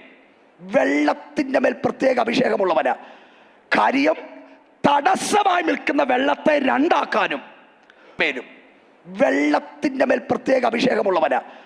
കാര്യം തടസ്സമായി നിൽക്കുന്ന വെള്ളത്തെ 2 ആക്കാനും ഉപയോഗിക്കാൻ കുടിക്കാൻ ഇല്ലാത്ത വെള്ളത്തെ ഉണ്ടാക്കി കൊടുക്കാനും ഉളവാക്കി കൊടുക്കാനും വലിയ നിയോഗമുള്ള മനുഷ്യനാ മോശ. മനസ്സിലാക്കുന്നുള്ളൂ. വെള്ളം ഒന്ന, പക്ഷേ അതിന്റെ മേൽ തമ്പുരാൻ ഉപയോഗിച്ചത് രണ്ട് വിധത്തിലാണ്.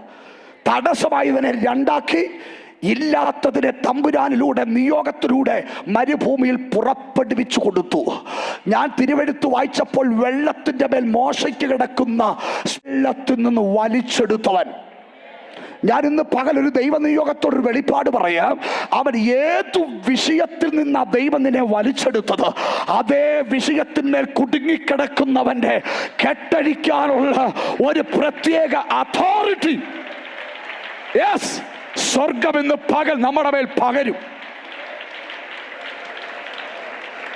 അങ്ങനെ ദൈവം ഉപയോഗിക്കുന്ന ഉപയോഗ മേഖല അങ്ങനെയാ. ഏത് വിഷയത്തിന്റെ മേല, ഏതിലൂടെ ദൈവം നമ്മളെ പുറത്തെടുത്ത്. സുലിപ്പാസ് പറഞ്ഞു, എൻ്റെ പിതാവ് കൃഷ്ണകുമാർ പാസ് മാനസിക രോഗിയായി മാർത്താണ്ഡ തെരുവീതിയിൽ 3.5 മാസം നടന്നയാളാണ് കൃഷ്ണകുമാർ.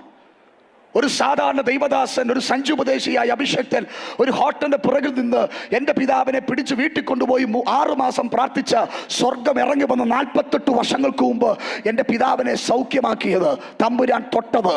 അതുകൊണ്ട് എന്താ സംഭവിച്ചെന്നറിയോ? അവർ എൻ്റെ വീട്ടിൽ അവരൊരു കാലത്ത് ഭ്രാന്തന്മാരായിരുന്നു മൊത്തവും. കാര്യം എന്തെന്ന് ചോദിച്ചാൽ, അദ്ദേഹം ഏതു മേഖലയിൽ വിടുവിക്കപ്പെട്ടോ അതേ അഭിഷേക ദൈവം പകർന്നു. അതേ അഭിഷേക ദൈവം പകർന്നു. ഇന്ന് പകൽ ഞാൻ ആത്മാവിൽ പറയാം, മാരക രോഗത്തിലൂടെ നീ സൗഖ്യമായെങ്കിൽ രോഗശാന്തിയുടെ പ്രത്യേക കൃപ നിന്റെ മേൽ ജ്വലിക്കും. കടഭാരത്തിന്റെ കെട്ടിൽ നിന്ന് നീ പുറത്തു വന്നെങ്കിൽ ആ കെട്ടഴിക്കാനുള്ള കൃപ ദൈവം നിന്റെ മേൽ പകരും. ഫാമിലി പ്രോബ്ലത്തിലൂടെ നീ പുറത്തു വന്നെങ്കിൽ അതിൽ തകർന്നിരിക്കുന്നവരെ ബലപ്പെടുത്താനുള്ളത് ദൈവം പകരും. ബിസിനസ് തകർന്നിട്ട് നീ ഇതിനകത്ത് കയറിയതെങ്കിൽ ആ മേഖലയിൽ ബന്ധിക്കപ്പെട്ട് കിടക്കുന്നതിനെ അഴിക്കാനുള്ള കൃപ ദൈവം തരും.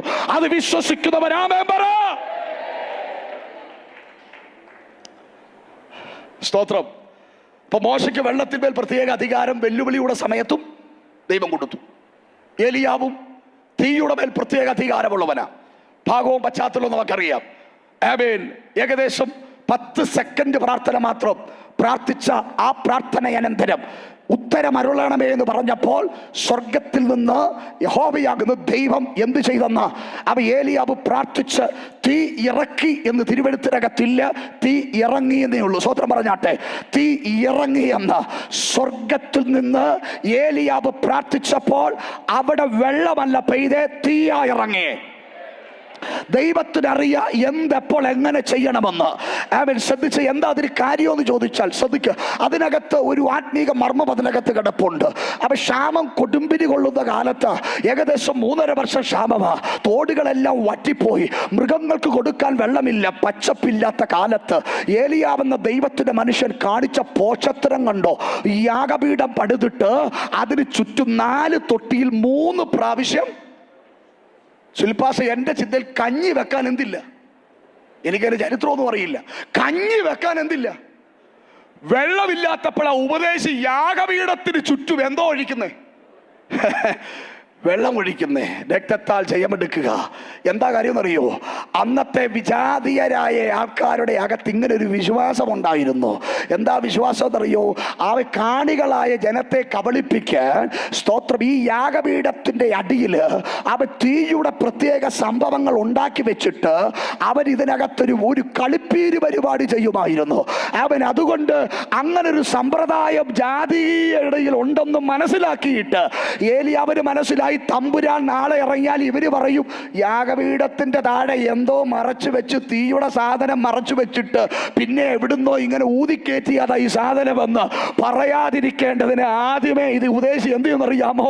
ഇനി എന്തെങ്കിലും ഉണ്ടെങ്കിൽ പോകട്ടെന്ന് വെച്ച് വെള്ളം കൊണ്ട് മൊത്തം നനച്ചു. വെള്ളം കൊണ്ട് മൊത്തം നനച്ചു.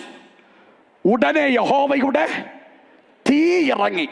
2-3 കാര്യങ്ങൾ അവിടെ ചെയ്തു. എന്താ ചെയ്തേ?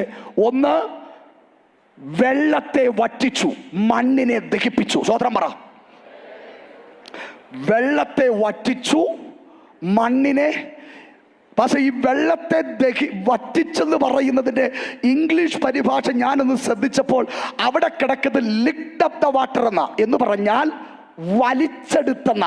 സ്വത്രം എന്ന് പറഞ്ഞാൽ യാഗപീഠത്തിന് ചുറ്റും വെള്ളമില്ലാത്ത കാലത്ത് വെളിപ്പാടിന്റെ ആത്മാവിൽ നിന്ന് വെള്ളമൊഴിച്ച ഏലിയാവേ, നീ ഒഴിച്ച ഒരു വെള്ളം പോലും ഭൂമിയിൽ താഴത്തില്ല, ഞാനതിനെ വലിച്ചെടുക്കും. മനസ്സിലായവരില്ല ഉണ്ടെങ്കിൽ ദൈവത്തിന് സ്തോത്രം പറഞ്ഞോ.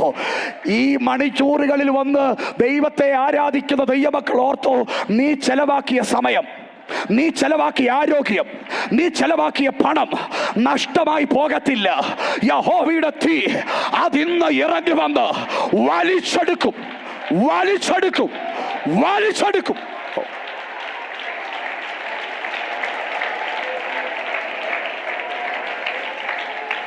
സ്തോത്രം പറ, സ്തോത്രം പറ. ലോകക്കാരുടെ മുമ്പിൽ നമ്മൾ ചെയ്ത പലതും പോഷത്തരമാണ്. പക്ഷെ വെളിപ്പാടുള്ളവൻ അറിയാം ഇത് പോഷത്തരമല്ല.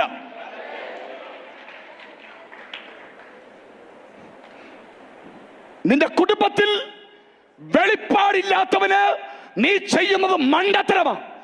അത് കേട്ടിട്ട് താടിക്ക് കൈ കൊടുത്തിരിക്കരുത്. ഇന്ന് പകൽ ഉറപ്പ് വേണം, ആ വെള്ളം ഭൂമിയിൽ ഇറങ്ങത്തില്ല, അതിനെ വലിച്ചെടുക്കുന്ന ഒരു സ്വർഗമുണ്ട്. ഈ ഉള്ളപ്പോൾ സമൃദ്ധിയിൽ ചെയ്യാൻ ഒരു പക്ഷേ പറ്റും, ഇല്ലായ്മയിൽ ചെയ്യാൻ അല്പം പാടാ. ഏത് കാര്യം അതിന് വിശേഷ കൃപ വേണം. സമൃദ്ധി ചെയ്യാൻ അതിനേക്കാൾ വലിയ കൃപ വേണം, അത് വേറെ സ്തോത്രം. എങ്കിലും ഇല്ലായ്മയിൽ ചെയ്യാൻ കൃപ വേണം എന്ന് പറഞ്ഞാൽ സമയമില്ല എങ്കിലും സമയം കൊടുക്കുക. സ്തോത്രം.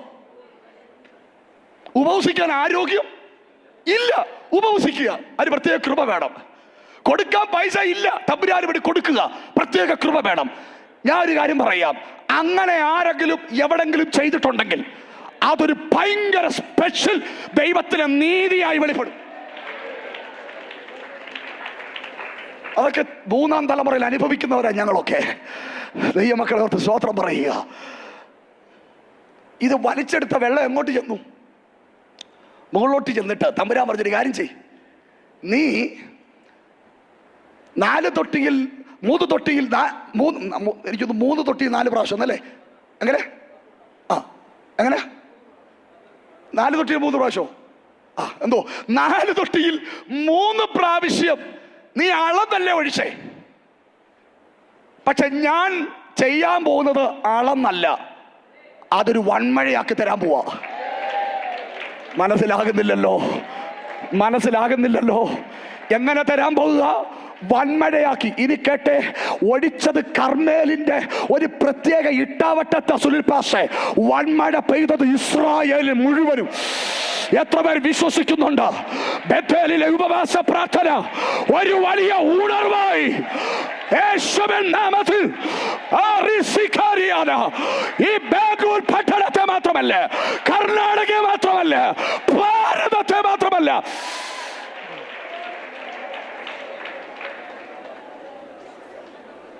ഞാൻ വിശ്വസിക്കുന്നു ഇതിനകത്ത്, ഈ ലൈവിനകത്ത് ഒരു കൂട്ടം അഭിഷക്തന്മാർ ഇരിപ്പുണ്ട്. ഞാൻ നിങ്ങളെ നോക്കി പരിശുദ്ധാത്മാവിൽ പകരുക.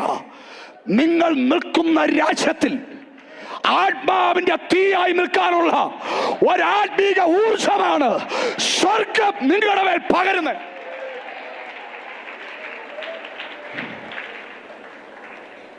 ഹല്ലേലൂയ. ഇവിടം കൊണ്ട് ഒതുങ്ങത്തില്ലത്, ഇതിവിടം കൊണ്ട് ഒതുങ്ങത്തില്ല. തമ്പുരാന് വേണമെങ്കിൽ പറയാം 4 തൊട്ടിയിൽ 3 പ്രാവശ്യം അളന്ന് വെള്ളം ഒഴിച്ചതാ. അതുകൊണ്ട് പേരിന് വേണ്ടി ഇച്ചിരി മഴ ആ കർമ്മേലിന്റെ ഇട്ടാവട്ടത്ത് മാത്രം എന്ത് ചെയ്യാം, പെയ്യിക്കാമെന്ന് തമ്പുരാൻ ചിന്തിച്ചില്ല. നമ്മളല്ല തമ്പുരാൻ. സ്വോത്രം പറ.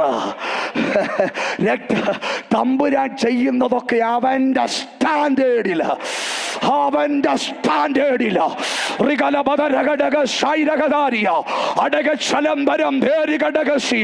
ഞാൻ കേൾക്കുന്ന അഭിഷക്തനെ, ഒരു ഉണർവിന്റെ ശബ്ദം, ഒരു ഉണർവിന്റെ ശബ്ദം ഞാൻ എന്റെ കാതുകളിൽ കേൾക്കുകയാ.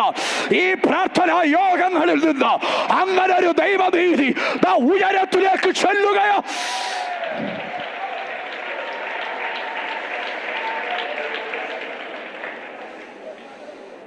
ജീസസ്.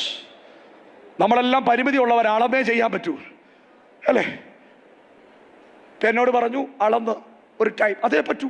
തുറമാനമായി മീറ്റിംഗ്, വൈകിട്ട് സമയം അളന്നേ പറ്റത്തുള്ളൂ. പ്രാർത്ഥനയ്ക്കിരിക്കുള്ളൂ അളന്നേ പറ്റത്തുള്ളൂ. കൊടുക്കുമ്പോഴും അളന്നേ പറ്റത്തുള്ളൂ. നമുക്ക് ലിമിറ്റേഷൻ ഉണ്ട്, സ്വർഗത്തിലില്ല. പക്ഷെ അളന്നെങ്കിൽ കൊടുത്താൽ മതി. കേട്ടില്ല. അളന്നെങ്കിൽ നീ കൊടുക്കണം ദൈവ സാന്നിധ്യത്തിലേക്ക്. സമയങ്ങൾ വീട്ടു കൊടുക്കണം ദൈവ സന്നിധിയിൽ.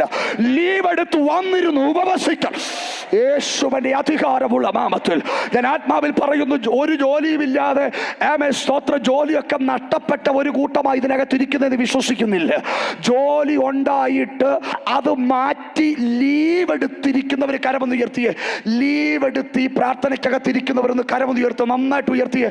ലീവ് എടുത്തിരിക്കുന്നവർ സ്വതന്ത്രം പറഞ്ഞാട്ടെ. ഒരുപാട് കരകളെ ഞാൻ കാണുന്നു. ഇന്നത്തെ ശമ്പളം വേണ്ട, അത് മാറ്റി വെച്ചിട്ട് ലീവ് എടുത്ത് ദൈവത്തിൽ വന്നിരിക്കുക. എന്തിനായിരിക്കുന്ന? കടഭാരം മാറാനോ അല്ല, ജോലിയുടെ പുതിയ വഴി തുറക്കാനോ അല്ല. ഈ അന്തരീക്ഷത്തിൽ എന്തോ വെളിപ്പെടുന്നുണ്ട്. ഞാനത് ആത്മാവിൽ സ്വീകരിച്ച ശുശ്രൂഷിക്കുന്നത്. ഈ അന്തരീക്ഷത്തിൽ ചിലത് സ്വീകരിക്കുന്ന കാഴ്ചപ്പാടോ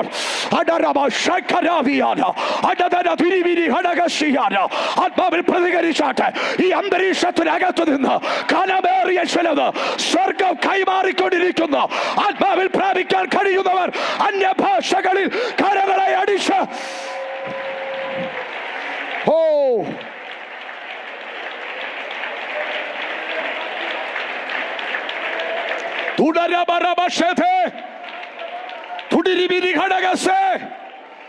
യേശുവിൻ നാമത്തിൽ ജയമെടുക്കുക, രക്തത്താൽ ജയമെടുക്കുക. ദൂത് മനസ്സിലാകുന്നുണ്ടോ? മോശയും ഏലിയാവിന്റെ ആദ്യത്തെ മിനിസ്ട്രി വെല്ലുവിളിയുടെ നടുവിലായിരുന്നെങ്കിലും അവിടാണ് ഈ ദൂതിന്റെ ഖനം. മോശ എന്ന മനുഷ്യനെ താങ്ങാൻ പറ്റാത്ത ഭാരം വരുന്നു ഇത് മനസ്സിലാക്കി ഇടത്തും വലത്തും രണ്ടുപേരെ തമ്പുരാൻ നിർത്തി. കൂടെ വരുന്നുണ്ടോ? നിങ്ങൾ ഉണ്ടെന്നോ ഇല്ലെന്നോ? ഗുഡ്. ഒരു മോശയ്ക്ക് ഒരഹരോനെയും ഒരു ഹൂരിനെയും വാളുമായി യോശുവ പടക്കളത്തിലും, അതും പോരെന്ന് തോന്നിയിട്ട് 70 പേരിലേക്ക് ആത്മാവിനെ അങ്ങോട്ട് എറിഞ്ഞു. സ്തോത്രം പറ. മോശ ഒറ്റയ്ക്കല്ല. മോശ ഒന്നാമത്തെ മിനിസ്ട്രിയിൽ ഒറ്റയ്ക്കല്ല. മോശയൊന്ന് താങ്ങാൻ കരങ്ങളുണ്ട്, സപ്പോർട്ട് ചെയ്യാൻ ഒന്നും അല്ലേലും 30 ലക്ഷം വിശ്വാസി ഉണ്ടെന്ന് പറയുന്നത് ഒരു ബലമാണ്. ഞാൻ 10 വർഷമായി ലോഗോസ് തുടങ്ങിയിട്ട് 10-65 കുടുംബം ഉണ്ടെന്ന് തോന്നുന്നു. പാസ് വന്ന് കണ്ടതാ. സത്യം പറയട്ടെ, ഒന്നും അല്ലേലും വലിയ സ്വത്രാജ്യവും തരാൻ അവർക്കില്ലേലും അവരുള്ളത് എനിക്കൊരു ബലമാണ്.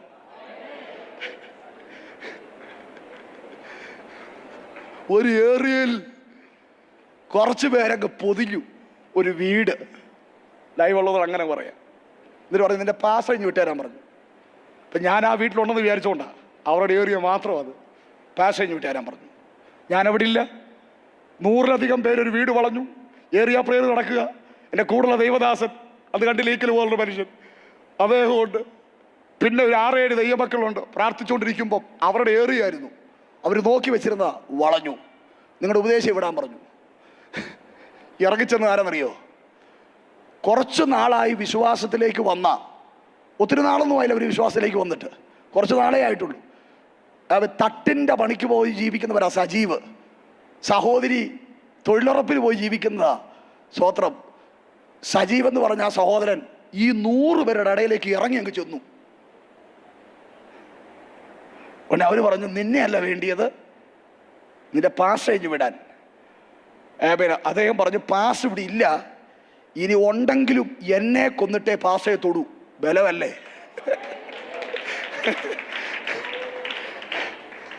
കൂടെ നിൽക്കുന്നത് ബലമാണ്. ഒരു കാലം മുഴുവനും ജനത്തിന് വേണ്ടി പോരാടുന്നവർ അഭിഷക്തന്മാർ. ഞാൻ പറയുന്നതിൽ ക്ഷമിക്കണം, ആ വാക്ക് പറയുന്നതിൽ ക്ഷമിക്കണം. ക്ഷമിക്കണമെന്ന് പറയട്ടാ പറയുന്നത്. ഒരു ദൈവദാസനും കുടുംബവും നേരിടുന്ന വെല്ലുവിളിയുടെ ആഴം ഒരു വിശ്വാസിക്കും മനസ്സിലാകത്തില്ല. അത് ഞങ്ങൾ മനസ്സിലാക്കി തരാൻ ആഗ്രഹിക്കുന്നതുമില്ല. അത് പറഞ്ഞാലും ഗ്രഹിക്കാൻ പറ്റില്ല. ഇനി ഈ വെല്ലുവിളികൾ ഞങ്ങൾക്ക് നേരെ ശക്തമായി വെളിപ്പെടാൻ കാരണം ആരാന്ന് ചോദിച്ചാൽ വിശ്വാസികളാണ്. ഞാനൊരു പൊതു ശുശ്രൂഷയിൽ നിന്നപ്പോൾ ഇല്ലാത്ത വെല്ലുവിളിയാ സഭ തുടങ്ങിയപ്പോൾ മുതൽ. ജനത്തിന് വേണ്ടി ഇടിവിൽ നിൽക്കുക, കുടുംബങ്ങളെ പിശാച് കൊണ്ടുപോകാതെ പോരാടുക. മനസ്സിലായില്ല? ഞാൻ കുറച്ച് കുടുംബങ്ങളെ ഉള്ളതുകൊണ്ട് എല്ലാ കുടുംബത്തെ ഓർത്ത് ഇപ്പൊ സ്തോത്രം ചെയ്യാൻ പറ്റും. ഇനി 10-15 ആയി കഴിഞ്ഞാൽ പറ്റത്തില്ല. ഇപ്പൊ തന്നെ പലരെയും പിള്ളേരുടെ പേര് എനിക്ക് ഓർമ്മയില്ല. സ്തോത്രം. അപ്പൊ എൻ്റെ ചർച്ചില് പുതുതായിട്ട് വിശ്വാസത്തിൽ ഒരു കുടുംബം വന്നു. അജി എന്ന പേര്. മദ്യപാനിയായി ജീവിച്ചൊരു മനുഷ്യൻ. മദ്യപിച്ച് റോഡിൽ കിടന്ന് ബോധം തെളിയുമ്പോൾ വീട്ടിൽ ചെന്ന് ഭാര്യയെ തലമുടി കുത്തിന് പിടിച്ച് ഭിത്തിടിക്കുന്ന മനുഷ്യൻ. 100-ലധികം സിഗരറ്റ് ഒരു ദിവസം വലിച്ചു തീർക്കുന്ന മനുഷ്യൻ. 50 ലക്ഷം രൂപ ലോട്ടറി അടിച്ചിട്ട് ഇന്നും ടാർപ്പയുടെ കീഴ കിടക്കുന്ന മനുഷ്യൻ. സ്വോത്രം പറ. ലോട്ടറി അടിച്ചിട്ട് രക്ഷപ്പെട്ടില്ല. സ്വോത്രം. അപ്പൊ ഈ മനുഷ്യനെ 21 ദിവസം ഞങ്ങൾ ഓടനാവട്ടത്ത് ഒരു പന്തലിട്ട് ഒരു 21 അന്നാ പാസങ്ങൾ വന്നേ പന്തലിട്ട് 21 ഡേയ്സ് നടത്തിയതിൻ്റെ ഏതോ ഒരു ഡേയ്സ് രാത്രി 9 മണിയായപ്പോ ഈ കുള്ളൻ അജിയെ പിടിച്ചോണ്ട് എൻ്റെ ചർച്ചിലെ 2 സഹോദരന്മാർ എൻ്റെ അടുക്കലേക്ക് കൊണ്ടുവന്നു. അജി ഇങ്ങനെ നിൽക്കുക. ആത്മാവിൻ്റെ ആട്ടമല്ല, മറ്റവൻ്റെ ആട്ടം. ഇങ്ങനെ നിൽക്കുക അജി. കണ്ട അടുക്കോട് ചെല്ലാൻ തോന്നത്തില്ല. പക്ഷെ ഞാൻ ഈ ഇമ്പാർട്ടേഷനിൽ വിശ്വസിക്കുന്ന ആളാണ്. ഒരു കാലത്ത് ഞാൻ അതിനെതിരെ പ്രസംഗിച്ചുകൊണ്ട് നടന്ന ആളാണ്. പക്ഷെ ഇന്ന് ഞാനത് വിശ്വസിക്കുന്നു. കാര്യം ഞാനത് അനുഭവമാക്കി. എത്ര പേർ വിശ്വസിക്കുന്നു? ഇന്ന് പകൽ എൻ്റെ മേൽ പകർന്ന ആത്മാവിൻ്റെ പകർച്ച ഇവിടെ നടക്കും. എല്ലാവരെയും ദൈവം വ്യത്യസ്തമായിട്ട് അഭിഷേകം ചെയ്തിരിക്കുന്നേ. എനിക്ക് പകരം വേറെ ആളില്ല. എനിക്ക് പകരം ഞാൻ മാത്രമേ ഉള്ളൂ. അതിൻ്റെ ഒരു പകർച്ച ഈ സഭയിൽ വെളിപ്പെട്ടിരിക്കും. യേശുവിൻ നാമത്തിൽ സംഭവിക്കട്ടെ. എനിക്ക് തോന്നി മനുഷ്യനെ കെട്ടി ഞാൻ പിടിക്കും. ഈ മനുഷ്യനെ കെട്ടി, എൻ്റെ ഇവിടെ ഷർട്ടെല്ലാം അഴുക്കായി, കെട്ടി അങ്ങ് പിടിച്ച് ഞെരുക്കി വെച്ച് അയ്യോ എന്നൊക്കെ വിളിച്ചു. ഒരൊറ്റ പ്രാർത്ഥന പ്രാർത്ഥിച്ചു. പ്രാർത്ഥനാനന്തരം ഞാൻ പറഞ്ഞു, ഞായറാഴ്ച ആരാധനയ്ക്ക് വരണമെന്ന് പറഞ്ഞു. കൃപയാൽ ഞായറാഴ്ച ഈ സഹോദരൻ തൻ്റെ ഭാര്യയും കുഞ്ഞുങ്ങളെയും കൊണ്ട് ആരാധനയ്ക്ക് വന്നു. ഇന്ന് ദൈവത്തെ ആത്മനിറവിൽ ആരാധിക്കുന്നു. ഞാൻ പറയാൻ പോകുന്നത് കേട്ടോണം. അപ്പൊ ഈ കുടുംബത്തിന് വിടുതലിന് വേണ്ടി 7 ദിവസം ഇവർ ചർച്ചിൽ തന്നെ കിടന്ന് ഉപവസിക്കുകയാണ്. ഇവർക്ക് വേണ്ടി പ്രാർത്ഥിക്കുമ്പോൾ സഹോദരിയുടെ ശരീരത്തിൽ നിന്ന് ഈ കുടുംബത്തെ മുടിച്ചുകൊണ്ടിരുന്ന ദുരാത്മശക്തികൾ ഇളകി ഇങ്ങനെ വരിക. എന്നിട്ട് എന്നോട് ഇങ്ങനെ പറയുകയാണ്. സ്തോത്രം. എന്താ പറഞ്ഞറിയാവും?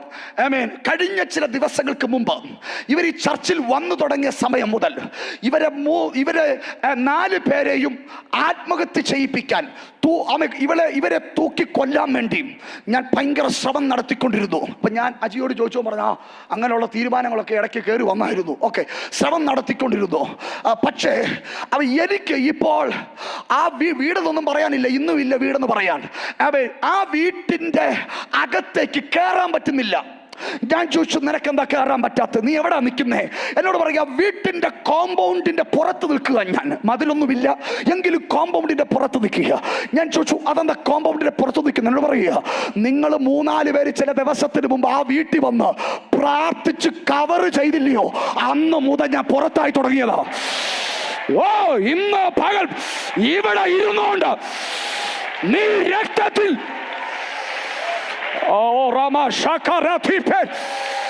വിദൂരങ്ങളിൽ അനർത്ഥം കൊണ്ടുവരാൻ വിതയ്ക്കുന്ന വിതകളെ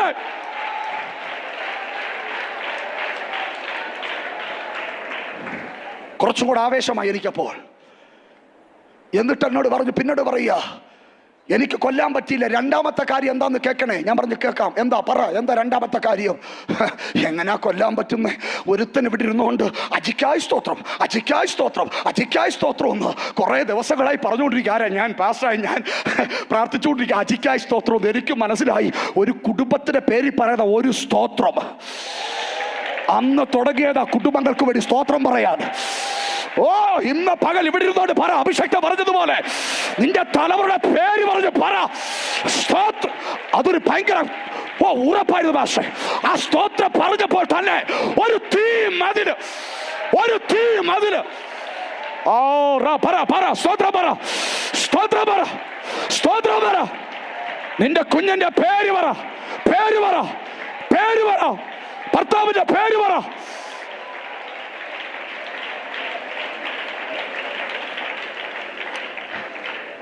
ജീസസ് നെയിം. എത്ര പേരുണ്ട് ഇവിടെ? അന്ന് തുടങ്ങിയതാ സ്തോത്രം പറയിക്ക്. പക്ഷേ എനിക്ക് മനസ്സിലായി, ഞാൻ സ്തോത്രം പറയാൻ തുടങ്ങിയപ്പോ അനർത്ഥങ്ങൾ പലതും വഴിമാറാൻ തുടങ്ങി. ഞാൻ എറണാകുളത്ത് പ്രസംഗിച്ചുകൊണ്ടിരിക്കുമ്പോ 20 മിസ് കോള്, 22 മിസ് കോള്. 4 മണി വരെ മീറ്റിംഗ് ഉണ്ട്. 1:30 ആയപ്പോൾ എങ്ങനെയോ മൊബൈലിൽ ശ്രദ്ധിച്ചതാ മിസ് കോൾ. എനിക്ക് മനസ്സിലായി സംതിങ് ഹാപ്പൻഡ്. എൻ്റെ കൂടുതൽ ദൈവദാസർ മൊബൈൽ എടുക്കാൻ പറഞ്ഞു. അതേ ഒന്ന് മൊബൈൽ എടുത്തു, പുറത്തു കൊണ്ടുപോയിട്ട് എന്നോട് പറഞ്ഞു, ഓടി വന്നൊരു ചെവി പറയാ, അച്ഛാ ആൽബർട്ട് തെങ്ങിൻ്റെ മണ്ടയിൽ നിന്ന് വീണു, ക്രിട്ടിക്കൽ സ്റ്റേജില്ല, എത്ര പെട്ടെന്ന് മരിച്ചു പോവും. ആൽബർട്ട് ആരെന്നറിയോ? എൻ്റെ ചർച്ചിലൊരു വിശ്വാസിയാ, തെങ്ങേ കയറി ജീവിക്കുന്നൊരു സഹോദരനാ. തെങ്ങിൻ്റെ മണ്ട മുറിക്കാൻ മേളിൽ കയറിയപ്പോൾ മൂട് പിഴുതുപോയി. മുകളിൽ നിന്ന് താറിട്ട റോഡിൽ തലയിടിച്ചു വീണു. 2 കൊച്ചു കുഞ്ഞുങ്ങൾ, 10 32 വയസ്സുള്ള ആൽബർട്ട്, 2 പിഞ്ചു കുഞ്ഞുങ്ങൾ. നിങ്ങളൊരു കാര്യം മനസ്സിലാക്കണം, ചിലർക്ക് വേണ്ടി പ്രാർത്ഥിക്കുമ്പോൾ ഞങ്ങളുടെ കണ്ണ് നിറയും. ആൽബർട്ട് ഇന്ന് ഉപയോഗിക്കുന്നത് 30,000 രൂപ വിലയുള്ളൊരു ടാറ്റയുടെ പഴയ കാറാ. ഭാഷ ഉപവാസ പ്രാർത്ഥനയ്ക്ക് പറ്റുന്നിടത്തോളം 6ഉം 7ഉം പേരെ കയറ്റിക്കൊണ്ട് ആ ടാറ്റയുടെ ആ പൊളിഞ്ഞ 30,000 രൂപയുടെ കാറിനകത്ത് കൊണ്ടുവരുന്ന കണ്ടപ്പോൾ ഞാൻ പലപ്പോഴും ചിന്തിച്ചു, ദൈവമേ സ്തോത്രം, ഈ മനുഷ്യന് നീ കൊടുത്ത വെളിപ്പാട് എത്ര വലുതാ. തമിഴനാ, പക്ഷെ കേരളത്തിൽ സെറ്റിലായിരിക്കുക. ഒറ്റ പ്രാർത്ഥന മുടക്കത്തില്ല. തെങ്ങേ കയറി മരം മുറിച്ച് ക്ഷീണത്തോടാണെങ്കിലും വന്നിരിക്കും ദൈവസന്നിധിയിൽ. ഞാൻ പറഞ്ഞു, വിട്ടു തരത്തില്ല. ഞാൻ പെട്ടെന്ന് ആ ദൈവദാസനോട് പറഞ്ഞു, പക്ഷേ ഒന്ന് പാട്ടുപാടി ആരാധിക്കാൻ പറഞ്ഞു. ഞാൻ പുറത്ത് ഫോൺ എടുത്തു. സംസാരിച്ചപ്പോൾ എല്ലാവരും കരയുക. ആൽബർട്ടിന് എല്ലാവർക്കും ഭയങ്കര ജീവനാ. എല്ലാവരും കരയുക. അവിടെ ഉള്ളൊരു മെഡിക്കൽ കോളേജിലേക്ക് അദ്ദേഹത്തെ കയറ്റിയിരിക്കുന്നു. ക്രിട്ടിക്കലാണ്, എത്രയും പെട്ടെന്ന് മരണപ്പെടും. ഞാനപ്പോൾ പെട്ടെന്ന് മീറ്റ് നിർത്തി പാൻ തുടങ്ങുമ്പോൾ സുൽഭാസ ദൈവം പറഞ്ഞു, നീ കുടുംബങ്ങളെ ഓർത്ത് സ്തോത്രം ചെയ്യല്ലേ, ഞാൻ നിനക്ക് ഉറപ്പ് തരുന്നു, ആൽബർട്ടും മരിക്കില്ല. നീ മീറ്റിംഗ് കണ്ടിന്യൂ ചെയ്യ്. നീ മീറ്റിംഗ് നിർത്തിപ്പോൾ ആൽബർട്ടും മരിക്കില്ല. ദൈവമക്കളെ, 1 രൂപ എടുത്തു കൊടുക്കാൻ ആരുമില്ല. ലക്ഷങ്ങളാവും ബില്ല്. ഞാൻ അവിടെ രാത്രി ഞാൻ ഓടിയെത്തി. പിറ്റേന്നാ ഞാൻ പോയി ICUയിൽ കയറി കാണുമ്പോൾ ബോധമില്ലാത്തവനെ ഡോക്ടേഴ്സ് പറയുന്നത് എത്രയും പെട്ടെന്ന് എന്തും സംഭവിക്കും. ഞാൻ പറഞ്ഞു, സാർ എനിക്ക് ഇവിടുന്ന് മെഡിക്കൽ കോളേജിലേക്ക് മാറ്റണം. പറഞ്ഞു, പറ്റില്ല, മെഡിക്കൽ കോളേജിൽ മാറ്റിക്കഴിഞ്ഞാൽ വഴിയിൽ എന്തും സംഭവിക്കും. ഞാൻ വിചാരിച്ചു, ഓക്കെ, ദൈവത്തിൻ്റെ ഹിതം, ദൈവപ്രവൃത്തി നടക്കട്ടെ. ആമേൻ, സ്തോത്രം. പക്ഷെ ഞാൻ അത്ഭുതം എന്ന് പറയട്ടെ, അവൻ തലയോട്ടി ഇളക്കി സർജറി ചെയ്യണം എന്ന് പറഞ്ഞ സ്ഥാനത്ത് കൈയെല്ലാം ഒടിഞ്ഞു നുറുങ്ങിപ്പോയി, കൈയെല്ലാം ഓപ്പറേറ്റ് ചെയ്യണം, അവ കമ്പി ഇടണം എന്നൊക്കെ പറഞ്ഞ സ്ഥാനത്ത് ആ ശരീരത്തിൽ ഒരു സർജറിയും നടന്നില്ല.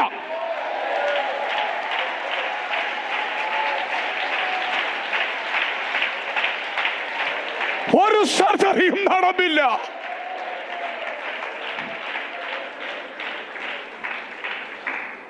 അവസാനം ബില്ല് പേ ചെയ്യാൻ വേണ്ടി ഞാൻ ചെല്ലുമ്പോ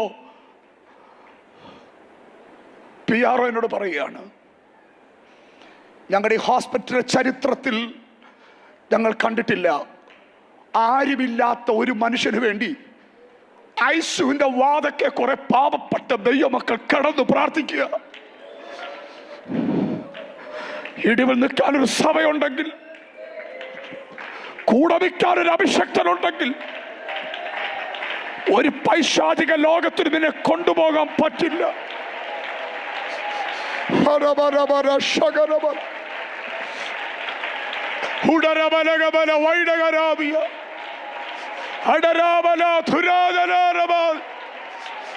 യേശുവിന്റെ നാമത്തിൽ ജയമെടുക്കുന്നു. എന്നെ പല പ്രാവശ്യം അധികാരികൾ വിളിച്ചു പറഞ്ഞു, ഈ ജനത്തോട് പിരിഞ്ഞു പോകാൻ പറയാൻ. ഞാൻ അവരോട് പറഞ്ഞു, പിരിഞ്ഞു പോ. അവർ പറഞ്ഞില്ല, ആൽബർട്ടിനെ തിരിച്ചു കിട്ടാതെ പോകത്തില്ല. ICUവിന്റെ വാതൊക്കെ പകലും രാത്രിയിൽ പ്രാർത്ഥിക്കുക. ബില്ല് കൊടുക്കാൻ വേണ്ടി ചെല്ലുമ്പോൾ ഞാൻ ഞെട്ടിപ്പോയി. PR എന്നോട് പറഞ്ഞു, പാസ്റ്ററെ, ഈ ഹോസ്പിറ്റലിൽ ആർക്കും ചെയ്യാത്തൊരു കാര്യം ആൽബർട്ടിന് വേണ്ടി ചെയ്തിരിക്കുന്നു. ബില്ല് 70,000 രൂപ. ഞാൻ ചോദിച്ചു, 7 ലക്ഷമാണോ? 70,000. ലക്ഷങ്ങളിൽ തീരാത്തത്, 1 രൂപ കരുതാനില്ലാത്തവന് വേണ്ടി ഒരു ദൈവം പറഞ്ഞ, മോനെ നീ സ്തോത്രം പറഞ്ഞ ശക്തിയാ ഈ കണ്ടോണ്ടിരിക്കുന്നേ. പറ, എനിക്കറിയത്തില്ല, നിയോഗം ശക്തമായി വരിക. ഓ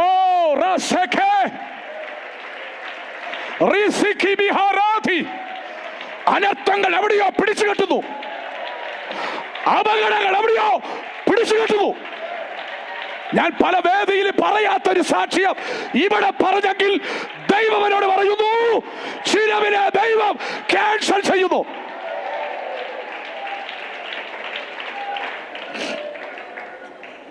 Praise God. പെട്ടെന്ന് പറഞ്ഞ് അവസാനിപ്പിക്കാം, കേട്ടെ. വെല്ലുവിളിയുടെ സമയത്തും മോശയ്ക്ക് കൂടെ നിൽക്കാൻ 30 ലക്ഷം വിശ്വാസി, 70 മൂപ്പന്മാർ, ഇടത്തും വലത്തും യോശുവ പാളയത്തിൽ.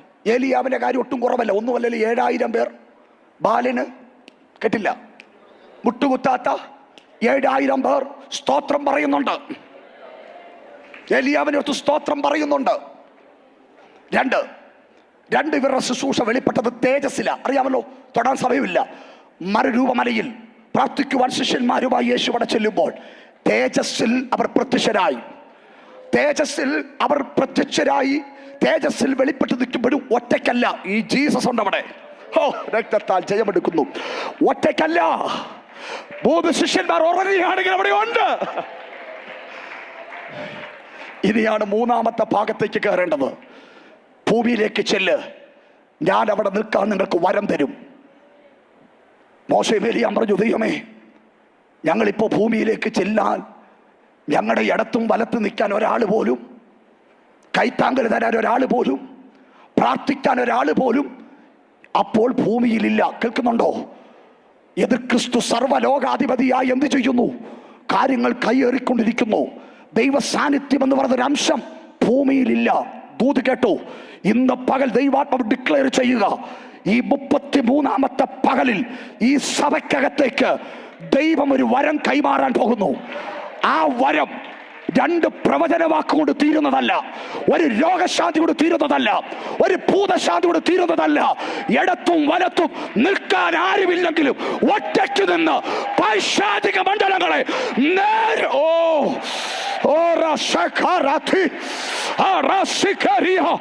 അത് പറയുമ്പോൾ തന്നെ സ്ഫോടനാത്മകമായ ഒരു വലിയ ചലനത്തെ സഭയുടെ മേൽ സ്വർഗം കൽപ്പിക്കുന്നു. പ്രാർത്ഥിക്കാൻ പറ്റുക, ആത്മാവിൽ പ്രാർത്ഥിച്ചോ. എഴുന്നേറ്റ് ആരാധിക്കാൻ പറ്റുന്ന എഴുന്നേറ്റ് ആരാധിച്ചോ. നിയോഗത്തിന്റെ സമയമാണ്, നിയോഗത്തിന്റെ സമയമാണ്. രാജ രാജ രാജ രാജ രാജ തുടവരാജ ധൈര്യമാന അബ്ദരക്ഷ വൈഡജാലേ അബ്ദബന്ധ വേരികട്ടി അന്തപക്ഷ വൈരകക്ഷി തുടുവിരാജ വൈശരാജ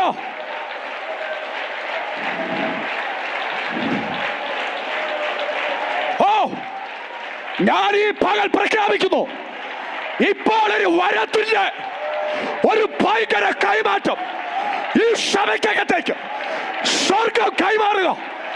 2 വരി പ്രവചനമല്ല, 2 വരി ദൂത് പറയാനല്ല, ഇടത്തും വലത്തും മുമ്പിലും പുറകിലും ആരുമില്ല.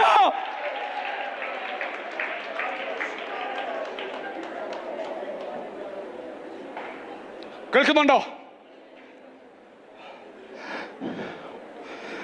ഇന്നലെ വരെ നീ മറ്റുള്ളവരുടെ പച്ചയിലാ നിന്നെ. ഇടത്ത് മോശ, ഇടയ്ക്ക് ഹൂരും അഹരോനും യോശുവയും 7000 പേരും ഉണ്ടല്ലോ എന്ന്. പക്ഷെ ഇപ്പോൾ ദൈവം അയക്കുമ്പോ അന്നത്തെ കാലമല്ല, ഇന്നത്തെ കാലം.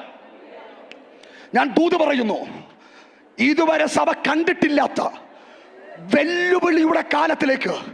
അത് പറയാൻ എന്നെ ദൈവം കാഴ്ച. വെല്ലുവിളിയുടെ അതിശക്തമായ കാലത്തേക്ക് സഭ മാറിയാലും സ്വർഗം പറയുന്നു, അവിടെ നിൽക്കാനുള്ള വരം എന്റെ അപ്പൻ തന്നിരിക്കുക.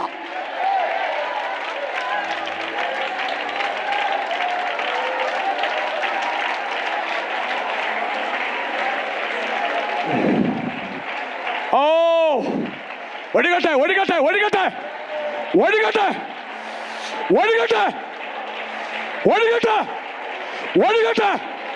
നിയോഗം പ്രാർത്ഥിക്കാറുണ്ടെങ്കിൽ ഓടി വന്നോണം. ആർക്കെങ്കിലും പ്രാർത്ഥിക്കാൻ നിയോഗം ഓടി വന്നോണം. നിയോഗം ഓടി വന്നോണം. ഇന്ന് പകൽ സ്വർഗം ഇതിനകത്ത് കാലമേറിയവ് കാലമേറിയവ് ജീസസ് ദേവാ പ്രസന്നമേ ഇറങ്ങിയേ വന്നിടൂ ദേവാ പ്രസന്നമേ ഇറങ്ങിയേ. ഈ അന്തരീക്ഷത്തിൽ അത് പകരും. വന്നിടുതേ ദേവാ പ്രസന്നമേ ഇറങ്ങിയേ ഇറങ്ങിയേ വന്നിടുതേ. सब लोग ചേർന്ന് എല്ലാവരും ദേവാ പ്രസന്നമേ ഇറങ്ങിയേ വന്നിടുതേ.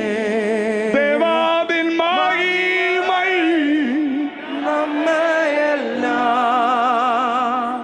പരിശുദ്ധ സ്ഥലത്തു മൂടുവേ. ദേവാദിൻ മഹിമൈ നമ്മയെല്ലാം പരിശുദ്ധ സ്ഥാനത്തിൽ മൂടുതേ. ദേവാ പ്രസന്നമേ ഇറങ്ങിയേ വന്നിടുതേ. വെല്ലുവിളികൾ വെല്ലുവിളികൾ വെല്ലുവിളികൾ വെല്ലുവിളികൾ പിടിച്ചു നിൽക്കാൻ അസാധാരണമായത് ഇപ്പോൾ നിന്റെ മേൽ സ്വർഗം ഇടുക. ഓ, വന്നിടുതേ. എന്നെ ഒന്ന് ശ്രദ്ധിച്ചേ, എന്നെ ഒന്ന് ശ്രദ്ധിച്ചേ, എന്നെ ഒന്ന് ശ്രദ്ധിച്ചേ. നിങ്ങൾ ആത്മാവിൽ പ്രാർത്ഥിച്ചുകൊണ്ടിരിക്കുമ്പോൾ തന്നെ എന്നെ ശ്രദ്ധിക്കണം. എന്നിലല്ല നിങ്ങൾ ശ്രദ്ധിക്കേണ്ടത്, കർത്താവിൽ ശ്രദ്ധിക്കുക. പക്ഷെ ഞാൻ പറയുന്ന വാക്കുകൾ നിങ്ങൾ ശ്രദ്ധിക്കണം. വാക്കുകൾ നിങ്ങൾ ശ്രദ്ധിക്കണം. കർത്താവിനോട് സുൽപാസ ഈ യാത്രയിൽ എന്നോട് കർത്താവ് പറഞ്ഞൊരു പദമുണ്ട്. മറ്റുള്ളവരുടെ വരത്തിലല്ല ഇനി നീ നിൽക്കാൻ പോന്നെ.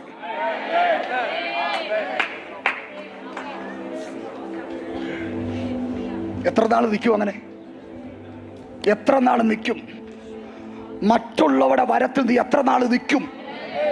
തമ്പുരാൻ പറയുക, എതിർ ക്രിസ്തുവിൻ്റെ ശക്തിയെയോ അവൻ്റെ അധികാര പ്രൗഢിയെയോ ഇന്ന് അവൻ്റെ കുട്ടിപ്പിശാചിൻ്റെ പ്രവർത്തനം പോലും നിനക്ക് താങ്ങാൻ പറ്റുന്നില്ല. അന്ന് അവൻ ഫുൾ അതോറിറ്റിയോടെ നിന്ന് കാര്യങ്ങൾ കൈകാര്യം ചെയ്യുക. പക്ഷെ തമ്പുരാൻ പറയുന്നു, മോനെ, ഏതു വെല്ലുവിളികൾ ശക്തിയുള്ളതായാലും അവിടെ നിൽക്കാനുള്ളവ ദൈവം നിന്റെ മേൽ പകരുമേ.